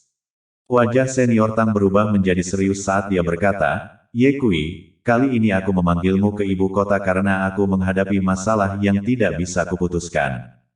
Ye Kui tidak mengatakan apa-apa dan menatap Senior Tang dengan tenang. Dia tahu bahwa Senior Tang akan mengungkapkan tujuan sebenarnya dari pemanggilannya ke ibu kota. Beberapa detik kemudian, Senior Tang berkata, kultusan Catiman telah meminta bantuan saya dan ingin saya mengutus Anda untuk menyelamatkannya. Ye Kui teringat pesan teks yang meminta bantuan, mungkinkah itu dari sang kultusan? Ye Kui bertanya, apa yang terjadi dengan kultusan? Senior Tang berkata, gereja Catiman tiba-tiba diserang oleh para ahli dari 9 negara Timur Tengah. Lebih dari separuh murid gereja terbantai atau terluka, paus terbantai dalam pertempuran, dan kultusan terperangkap dan berada dalam situasi yang menyedihkan. Wajah Ye Kui tidak bisa menyembunyikan keterkejutannya setelah mendengar kata-kata Senior Tang. Para ahli dari 9 negara mengepung Catiman. Palaus meninggal dalam pertempuran. Kultusan terperangkap dan berada dalam keadaan putus asa. Salah satu dari keduanya adalah peristiwa yang mengejutkan. Catiman memiliki 101.000 murid tahta suci, dan sekarang dengan lebih dari setengahnya tewas atau terluka, dapat diprediksi bahwa pertempuran itu sangat tragis. Mengapa para ahli dari 9 negara mengepung Catiman? Ye Kui bertanya. Senior Tang menggelengkan kepalanya, saya tidak tahu detailnya, kultusan hanya meminta bantuan saya dan ingin mengirim Anda untuk menyelamatkannya. Senior Tang, apa pendapat Anda? Ye Kui bertanya. Senior Tang berkata, Catiman tidak dekat dengan kita, dan hanya ada sedikit pertukaran antara kedua negara, jadi saya rasa tidak perlu menyelamatkannya. Karena jika kita memberikan uluran tangan, maka para ahli dari 9 negara Timur Tengah akan menjadi musuh kita. Saat ini, situasi internasional sedang berubah dan terlalu banyak ketidakpastian, jadi tidak bijaksana untuk bermusuhan dengan 9 negara hanya karena Catiman, kita tidak perlu terlibat. Ye Kui menatap ke arah senior Ye dan Dewa Perang. Dewa Perang berkata, senior Ye dan saya juga memiliki maksud yang sama. Ye Kui tidak bisa membantu tetapi bingung dan berkata, senior Tang, karena Anda telah membuat keputusan, mengapa Anda meminta saya untuk pergi ke ibu kota dengan terburu-buru? Senior Tang berkata, saya mendengar bahwa Anda memiliki persahabatan dengan kultusan, dan karena masalah ini mendesak, saya secara khusus memanggil Anda ke ibu kota untuk menanyakan sikap Anda. Ye Kui terdiam, dia tidak berbicara untuk waktu yang lama. Ye Kui, tidak ada salahnya mengatakan apa yang Anda pikirkan. Tidak ada orang luar di sini, senior Tang berkata dengan ramah. Baru setelah itu Ye Kui membuka mulutnya, jika kita berbicara tentang hubungan nasional, memang tidak perlu memberikan uluran tangan kepada Catiman, tidak perlu menyinggung 9 negara Timur Tengah demi mereka, cukup. Kultusan telah membantu saya dan telah menjadi penyelamat bagi saya. Saat ini dia dalam kesulitan dan meminta bantuan saya, jika saya meninggalkannya, itu akan tertatap seperti tidak tahu berterima kasih. Wajah senior Tang sedikit menunduk, jadi, bagaimana sikapmu? Saya ingin pergi dan menyelamatkannya, kata Ye Kui. Wajah senior Tang menjadi lebih serius. Dewa militer menasehati, Ye Kui, ini bukan permainan anak-anak, begitu kamu pergi, kamu akan menghadapi para ahli dari 9 kerajaan. Kamu harus berpikir 2 kali. Ye Kui berkata, saya baru saja memikirkannya. Kematian orang lain di Catiman bukanlah urusan saya, tujuan saya adalah menyelamatkan kultusan. Dewa Perang menghela nafas dan berkata, kamu adalah anak yang terlalu benar. Situasi kultusan itu berbahaya, dan jika Anda terlibat di dalamnya, Anda akan berada dalam bahaya. Menurut informasi yang dapat dipercaya yang kami miliki, para ahli dari 9 kerajaan semuanya berada di alam raja, jadi jika Anda tidak melakukannya dengan benar, Anda akan menyerahkan hidup Anda di sana sendiri. Ye Kui, kamu harus memikirkan baik-baik tentang masalah ini. Dewa militer berkata, dan kemudian berkata kepada senior Ye, Ye tua, kamu harus menasihati Ye Kui. Senior Ye berkata dengan wajah tak berdaya, Ye Kui sama seperti Wusang. Keduanya keras kepala, begitu dia membuat keputusan, bahkan 9 lembu pun tidak bisa menariknya kembali. Ye Kui tertawa dan berkata, Tuan tua masih memahamiku. Ye Kui, apakah kamu benar-benar memikirkannya? Pak Tua Tang bertanya. Ya, aku sudah memikirkannya. Ye Kui berkata, tolong berikan persetujuan Anda. Senior Tang berkata, meskipun saya tidak ingin Anda pergi, saya juga tahu bahwa saya tidak bisa membujuk Anda.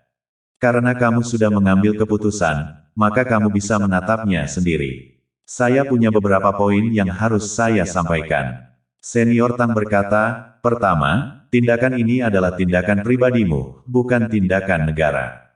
Ye Kui menganggukkan kepalanya, saya mengerti. Senior Tang melanjutkan, kedua, setelah menyelamatkan kultusan, kembalilah ke negaramu sesegera mungkin, jangan tinggal, dan yang terbaik adalah tidak berbenturan langsung dengan para ahli dari 9 negara. Ye Kui berkata, saya akan berusaha sebaik mungkin untuk menghindari konflik, tetapi jika saya tidak punya pilihan, maka saya tidak bisa disalahkan. Ini adalah hal ketiga yang ingin saya sarankan kepada Anda, senior Tang berkata, jika Anda tidak punya pilihan selain berbenturan, Anda sebaiknya tidak mengungkapkan identitas Anda, dan jika identitas Anda terungkap, jangan tinggalkan jejak apapun. Terus terang saja, ini berarti menghabisi untuk membungkam. Ye Kui sekali lagi menganggukkan kepalanya, bagus. Ada satu hal terakhir, senior Tang berkata, sekarang Wusang telah secara tidak sengaja memasuki dunia kultivasi. Anda adalah dewa perang, negara kita tidak dapat hidup tanpamu, jadi Anda harus berhati-hati dalam segala hal dan melindungi diri Anda sendiri. Sedangkan untuk menyelamatkan orang, lakukan sesuai dengan kemampuan Anda, jangan memaksakan diri, selamatkan mereka jika Anda bisa, jika Anda tidak bisa, maka menyerahlah dengan tegas. Anda harus memahami bahwa di belakang Anda, selain keluarga dan teman, ada lebih dari 1 miliar orang. Kami semua membutuhkan Anda, Ye Kui berkata dengan sungguh-sungguh. Jangan khawatir, Senior Tang, aku punya caraku sendiri. Senior Tang mengangguk sedikit. Itu bagus, Senior Ye, dewa militer, apalagi yang harus Anda jelaskan? Ye Kui, berhati-hatilah di sepanjang jalan, Senior Ye berkata. Dewa Perang berkata, saya telah menginstruksikan kuil Hades untuk selalu siap sedia setiap saat. Meskipun Anda yang pergi ke Catiman untuk menyelamatkan orang, kuil Hades akan mendukung Anda dengan cara apapun yang Anda butuhkan. Terima kasih. Ye Kui berterima kasih padanya. Dewa militer mengeluarkan komputer tablet dan menyerahkannya kepada Ye Kui. Kultusan terjebak di Istana Kepausan Catiman. Ada informasi Rincin dan denah istana di sini. Tentang para ahli dari 9 negara, ada beberapa yang informasinya masih belum jelas, Anda harus berhati-hati. Ye Kui sekali lagi mengucapkan terima kasih, terima kasih. Dewa Perang berkata, jangan berterima kasih padaku, ini semua disiapkan untukmu oleh Sabel, jika kamu ingin berterima kasih kepada mereka, berterima kasihlah pada Sabel. Tang Tua menyela pada saat yang tepat dan berkata, Ye Kui, kamu tidak terlalu muda, inilah waktunya untuk memikirkan hal-hal besar dalam hidup, kamu tidak bisa membiarkan cucu perempuanku menunggumu seumur hidupnya. Kita mulai lagi. Ye Kui mengalami sakit kepala hebat. Senior Tang benar, sejak zaman jadul, orang-orang yang belajar telah berbicara tentang memulai sebuah keluarga sebelum membangun karir. Sekarang setelah karir Anda berkembang dengan baik, inilah saatnya untuk berpikir tentang memulai sebuah keluarga. Kata-kata Senior Ye berubah, perjalanan ke Catiman ini sangat berbahaya, jadi Anda perlu menggunakan lebih banyak otak dalam pekerjaan Anda. Selama periode 3 kerajaan, Suge Kongming, seorang cendekiawan, tidak memiliki kekuatan di tangannya, namun dia mampu mengalahkan 1 juta orang. Ini adalah sesuatu yang perlu Anda pelajari lebih lanjut. Ye Kui menganggukkan kepalanya tanda setuju. Dewa militer berkata, saya telah mengatur rute ke Catiman untuk Anda. Tang Fei sudah menunggu Anda di lantai bawah. Dia akan mengirim Anda ke perbatasan dengan pesawat tempur, dan kemudian akan ada seseorang yang menemui Anda di perbatasan. Orang-orang kami akan membawamu sampai ke Catiman. Ketika kamu sampai di sana, kamu harus mengandalkan dirimu sendiri. Ye Kui, berhati-hatilah. Ye Kui sedikit terkejut dan berkata, Dewa Perang, Anda telah membuat pengaturan yang tepat untuk saya. Mengapa saya merasa bahwa Anda tahu sejak awal bahwa saya akan pergi untuk menyelamatkan seseorang? Dewa Perang tertawa dan berkata, kakekmu mengenalmu dengan baik dan berkata bahwa kamu akan pergi untuk menyelamatkannya. Jadi aku memimpin dan membuat beberapa pengaturan. Terima kasih. Ye Kui bangkit, berdiri tegak dengan kedua kakinya dan dengan hormat memberi hormat kepada ketiga lelaki tua itu. Saya pergi. Ye Kui meninggalkan 3 kata dan pergi tanpa menoleh ke belakang. Ye Kui baru saja keluar, dan di dalam kantor, wajah ketiga pria tua itu menjadi muram. Senior Tang berkata, perjalanan Ye Kui sangat berbahaya, kita harus siap untuk mencegah segala macam perubahan. Senior Ye mengikuti dan berkata, saya telah memberitahu penjaga rahasia untuk pergi ke perbatasan dan bersiap untuk mendukung Ye Kui kapan saja. Dewa militer juga berkata, Istana Dunia Bawah juga telah membuat segala macam persiapan. Saya telah menginstruksikan agen rahasia yang ditanam di negara-negara Timur Tengah untuk mengumpulkan informasi intelijen. Tang Fei akan memimpin pasukan tajam Istana Dunia Bawah untuk menunggu berita di perbatasan, dan akan pergi ke Catiman secepatnya. Tang Lao berkata, ini tidak cukup, Dewa Perang. Berikan perintah kepada Ye Wuyi untuk menempatkan perbatasan utara ke dalam keadaan siap berperang. Jika identitas Ye Kui terungkap, atau jika ada perubahan lain, saya khawatir Timur Tengah 9 akan berbalik melawan kita. Oleh karena itu, kewaspadaan harus ditingkatkan. Perintahkan Ye Wuyi bahwa pasukan utara harus longgar di luar dan ketat di dalam, dan tidak boleh membiarkan orang lain menyadarinya. Dewa tentara segera memimpin perintah, mengerti. Senior Tang menambahkan, saya juga telah mengundang beberapa master yang telah berangkat ke Catiman. Jika Ye Kui dalam bahaya, mereka akan turun tangan untuk mendukung Ye Kui. Kita harus membuat beberapa pengaturan. Sementara ketiga lelaki tua itu berdiskusi, Ye Kui, dikawal oleh Tang Fei, membawa pesawat tempur ke perbatasan. Ye Kui melintasi perbatasan dan pindah ke pesawat lain, menuju Chatiman. Jam 9 malam, Ye Kui tiba di Chatiman. Dia telah membaca semua informasi dalam perjalanan ke sini. Wilayah Chatiman tidak luas dan istana kepausan berada di tengah-tengah. Ye Kui bergegas ke sana tanpa henti. Sebuah kastil abad pertengahan yang besar muncul di depan mata Ye Kui. Dia menatap kastil itu bersinar terang di malam hari. Di balik kemegahan itu, ada bau darah yang kuat. Ye Kui mendekat dengan tenang, dan di sepanjang jalan, dia bertemu dengan beberapa patroli bersenjata lengkap, yang semuanya dengan mudah dia hindari. Ketika dia masih beberapa ratus meter dari kastil, Ye Kui berhenti. Dia menemukan bahwa kastil itu dikelilingi oleh orang-orang bersenjata, yang semuanya memegang senjata dan berdiri tegak, mengelilingi kastil. Setidaknya ada 21.000 hingga 31.000 orang. Mereka semua mengenakan kostum yang berbeda. Senjata yang mereka gunakan juga beragam. Yang jelas, ini adalah tentara sekutu yang diorganisir oleh 9 negara. Di antara mereka, ada sejumlah besar orang yang tidak lemah dalam hal persenjataan. Di luar gerbang kastil berdiri 2 orang tua berjenggot berpakaian putih, dengan kerudung hitam di kepala mereka. Kedua orang tua ini berdiri di sana sebagai 2 dewa gerbang, tidak bergerak. Kedua orang ini, mereka adalah ahli pertengahan raja. Ye Kui mengerutkan kening dan mengikuti dari dekat saat dia mengelilingi kastil. Selain 2 ahli alam raja di pintu masuk utama, ada seorang ahli raja yang menjaga masing-masing dari 3 gerbang samping lainnya. Total ada 5 ahli alam raja. Di antara mereka, yang memiliki tingkat kultivasi terlemah adalah pembangkit tenaga listrik alam awal raja. 9 negara masing-masing telah mengirim 1 ahli alam raja untuk mengepung Chatiman, yang berarti seharusnya ada total 9 ahli alam raja di sini, dan selain 5 yang menjaga gerbang, ada 4 yang tinggal di suatu tempat. Agak sulit untuk menyelamatkan kultusan tanpa memberitahu para ahli ini. Apa yang harus kita lakukan? Ye Kui teringat nasihat senior Ye sebelum dia pergi. Meskipun Zhuge Kongming tidak memiliki tangan, dia mampu mengalahkan 1 juta orang, jadi tuan tua itu menyuruhku untuk menggunakan kebijaksanaan dan strategi.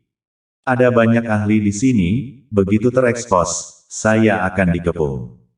Sepertinya saya hanya bisa memikirkan cara untuk menyelamatkan kultusan tanpa diketahui. Pada saat yang sama, beberapa keraguan muncul di benak Ye Kui.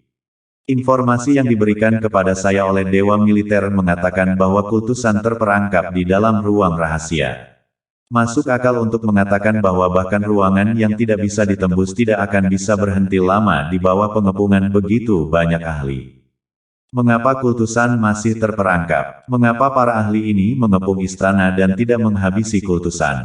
Apa tujuan mereka? Lupakan saja, jangan dipikirkan. Keraguan ini akan diketahui ketika kita bertemu dengan kultusan.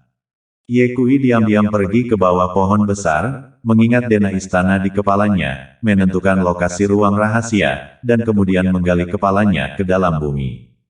Teknik transportasi bumi. Sekitar beberapa menit berlalu, Ye Kui muncul di ruang yang sangat rahasia, dan kepalanya baru saja muncul dari dalam bumi ketika sebuah telapak tangan menekan ke bawah.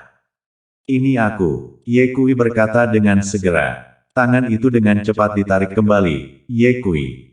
Seluruh tubuh Ye Kui meledak keluar dari dalam bumi, hanya untuk menatap kultusan berjubah dan tertutup debu, tampak agak celaka. Wajahnya sangat pucat. Kamu terluka? Ye Kui bertanya, apakah tidak apa-apa? Lebih baik jika dia tidak bertanya, tetapi begitu dia melakukannya, 2 garis air mata mengalir dari sudut mata kultusan dan dia bergegas memeluk Ye Kui dengan erat. Kultusan menangis terharu dan berkata, saya pikir saya tidak akan pernah bertemu dengan Anda lagi, tapi saya tidak pernah berpikir saya akan bertemu dengan Anda lagi sebelum saya mati, saya tidak menyesal. Jangan katakan apa-apa tentang kematian, bukankah aku tidak ada di sini? Ye Kui menghiburnya dan bertanya, bagaimana lukamu? Saya baik-baik saja. Kultusan melepaskan Ye Kui, dan ada sedikit rasa malu di wajahnya yang cantik. Ye Kui mengambil denyut nadi kultusan dan tercengang ketika dia menatapnya. Tingkat kultivasi Anda telah jatuh ke alam bawah. Ye Kui menemukan bahwa tingkat kultivasi kultusan telah jatuh ke alam Zuni awal, dan ada luka dalam yang parah di tubuhnya. Kultusan berkata, para ahli itu terlalu kuat, saya bukan tandingan mereka. Ye Kui bingung, saya rasa tidak bisakah Anda meramalkan masa depan, tidak bisakah Anda meramalkan bahaya sebelumnya. Kultusan berkata, tidak hanya saya yang meramalkannya, Paus juga merasakan bahaya, tetapi demi 101.000 murid gereja, kami tidak bisa pergi, Paus telah mati dalam pertempuran untuk melindungi para murid gereja. Ye Kui berkata, saya telah mendengar tentang situasinya, mengapa para ahli itu mengepung Anda di sini? Karena saya memiliki apa yang mereka butuhkan di tangan saya. Sang kultusan selesai berbicara dan mengeluarkan sebuah botol batu giok putih dari sakunya. Inilah yang mereka cari, itulah mengapa mereka mengepung kita. Kultusan berkata. Ye Kui menatap sekilas botol giok tersebut dan menemukan bahwa botol itu biasa saja dan tidak ada yang aneh, tidak ada yang aneh. Benda apa ini? Ye Kui bertanya. Kultusan tidak menjawab, melainkan mengucapkan mantra tanpa suara dan cahaya putih muncul di ujung jarinya. Dia mengulurkan jari gioknya yang ramping dan menjentikkannya ke arah botol. Cahaya putih cemerlang tiba-tiba muncul di atas botol giok, diikuti oleh sebuah rune misterius yang muncul di atas botol dengan cara yang padat. Meskipun Ye Kui tidak bisa membacanya, dia tahu bahwa rune ini tidak sederhana. Kultusan berkata, ini adalah sutra cahaya suci Catiman kami, yang dikenal sebagai sutra jadul pertama di barat, dan satu-satunya sutra cahaya suci yang lengkap di dunia. Mempraktikkan semuanya, Anda dapat berkomunikasi dengan para dewa. Ye Kui memahami bahwa sutra cahaya suci adalah kitab suci tertinggi, dan alasan mengapa para ahli dari 9 negara mengepung Catiman adalah karena kitab suci tersebut. Sudah berapa lama kitab suci ini berada di Catiman? Ye Kui bertanya. Sudah ratusan tahun, kata sang kultusan. Ye Kui bingung, jika sudah ratusan tahun, mengapa para ahli dari 9 negara baru datang mengepung Anda sekarang? Kultusan menjawab, sebenarnya, selama bertahun-tahun, ada banyak ahli yang mengingini kitab suci, tetapi mereka semua dibunuh oleh Paus. Jika 1 atau 2 orang ahli dari kerajaan raja datang, kami tidak akan takut, tetapi siapa yang tahu bahwa semua ahli dari 9 kerajaan akan datang sekaligus. Para ahli ini telah berada di luar dunia selama bertahun-tahun, dan kali ini, mereka telah bergabung untuk mendapatkan kitab suci cahaya suci, yang benar-benar dibenci. Kultusan berkata, para ahli dari 9 kerajaan khawatir bahwa saya akan menghancurkan kitab suci dan, oleh karena itu, telah menjebak saya di sini. Lebih dari separuh murid-murid gereja kami terbantai atau terluka, sebagian melarikan diri dan sebagian lagi ditangkap. Mereka memaksa saya untuk menyerahkan kitab suci dengan nyawa para murid Ordo. Selama saya tidak menyerahkan kitab suci, mereka akan menghabisi 10 murid gereja setiap hari. Kemarahan muncul di mata kultusan ketika ia berbicara, jika dikatakan bahwa mereka akan mundur ketika mereka mendapatkan kitab suci, maka saya tidak akan ragu untuk menyerahkannya kepada mereka. Dibandingkan dengan kehidupan para murid gereja, kitab suci tidak ada apa-apanya. Tapi aku tahu bahwa kali ini, para ahli dari 9 negara telah bergabung untuk menyerang, dan selain ingin mendapatkan kitab suci, mereka juga ingin menghancurkan Ordo kita sepenuhnya. Bahkan jika aku menyerahkan kitab suci kepada mereka, mereka tidak akan mengampuni para murid tahta suci, tetapi sebaliknya akan melakukan pemusnahan tanpa peduli pada dunia. Ye Kui menganggukkan kepalanya, setuju dengan analisis kultusan. Kultusan melirik Ye Kui dan berkata, apakah Anda menerima pesan yang saya kirimkan kepada Anda? Tidak apa-apa jika dia tidak menyebutkannya, tetapi ketika dia menyebutkannya, Ye Kui menjadi marah. Kamu bilang kamu mengirimi saya pesan untuk meminta bantuan, mengapa kamu tidak menambahkan nama? Saya mengirim seseorang untuk memeriksa selama setengah hari, tetapi saya hanya tahu itu adalah nomor asing. Jika bukan karena senior Tang yang memberitahu saya tidak akan tahu kamu dalam masalah. Ye Kui berkata, ada terlalu banyak ahli di luar sana, saya hanya bisa menggunakan Kimen Dunjia untuk mengeluarkan Anda dari sini. Kultusan bertanya, kalau begitu, murid-murid gereja, saya tidak bisa mengurus mereka. Ye Kui berkata, Anda lebih tahu daripada saya bagaimana situasinya sekarang. Dengan kemampuan saya hanya bisa menyelamatkan Anda untuk keluar, saya tidak bisa mengurus yang lain. Kultusan juga tahu bahwa Ye Kui mengatakan yang sebenarnya, ada 9 ahli alam raja di luar dan 21.000 hingga 31.000 orang bersenjata. Tidak mungkin bagi Ye Kui untuk menyelamatkan semua orang dengan kekuatannya sendiri.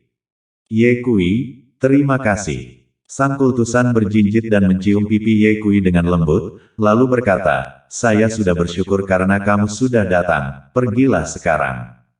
Wajah Ye Kui menjadi pucat, apa maksudmu? Kultusan berkata, Paus meninggal dalam pertempuran karena dia melindungi murid-murid gereja dari bahaya. Jika saya pergi bersamamu, maka murid-murid gereja akan mati. Jadi, aku tidak bisa pergi. Aku akan hidup dan mati bersama mereka. Kultusan berkata, menyerahkan botol batu giok kepada Ye Kui dan berkata, tolong bawa kitab suci ini bersamamu. Kamu bisa mengolahnya sendiri, jika kamu bertemu dengan murid-murid Catiman yang masih hidup di masa depan. Jika menurutmu cocok, tolong berikan juga kitab suci ini kepada murid-murid Catiman, untuk menyimpan jejak warisan Catiman kita.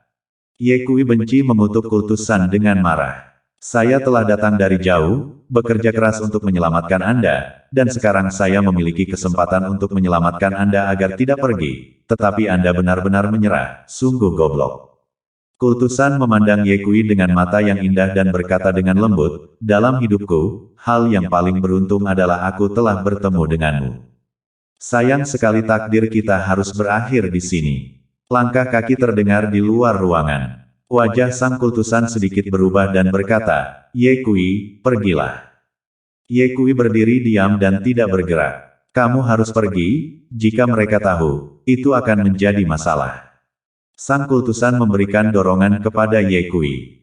Ye Kui masih tidak bergerak. Dia berpikir, haruskah dia membuat kultusan pingsan dan membawanya pergi. Saat itu, sebuah tawa tua terdengar dari luar ruangan, kultusan, jangan coba-coba melarikan diri dari sini. Dengan begitu banyak ahli kami yang duduk di sini, Anda tidak akan bisa melarikan diri.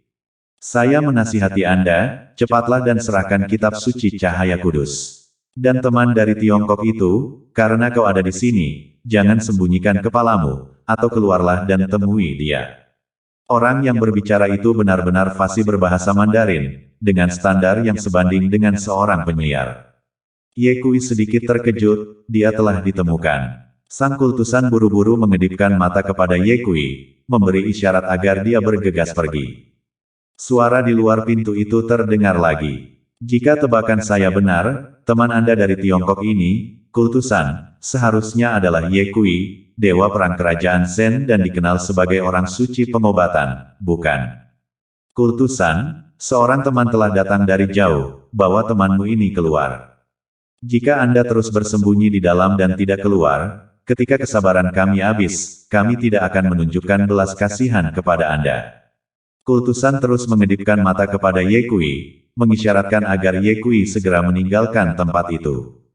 Ye Kui menghela nafas panjang. Dia awalnya berpikir bahwa dia bisa menyelamatkan kultusan tanpa diketahui, tetapi tanpa diduga, dia telah meremehkan para ahli dari 9 kerajaan. Tidak hanya pihak lain telah menemukan bahwa seseorang telah memasuki ruang rahasia kultusan, tetapi mereka bahkan mengetahui identitasnya dengan jelas.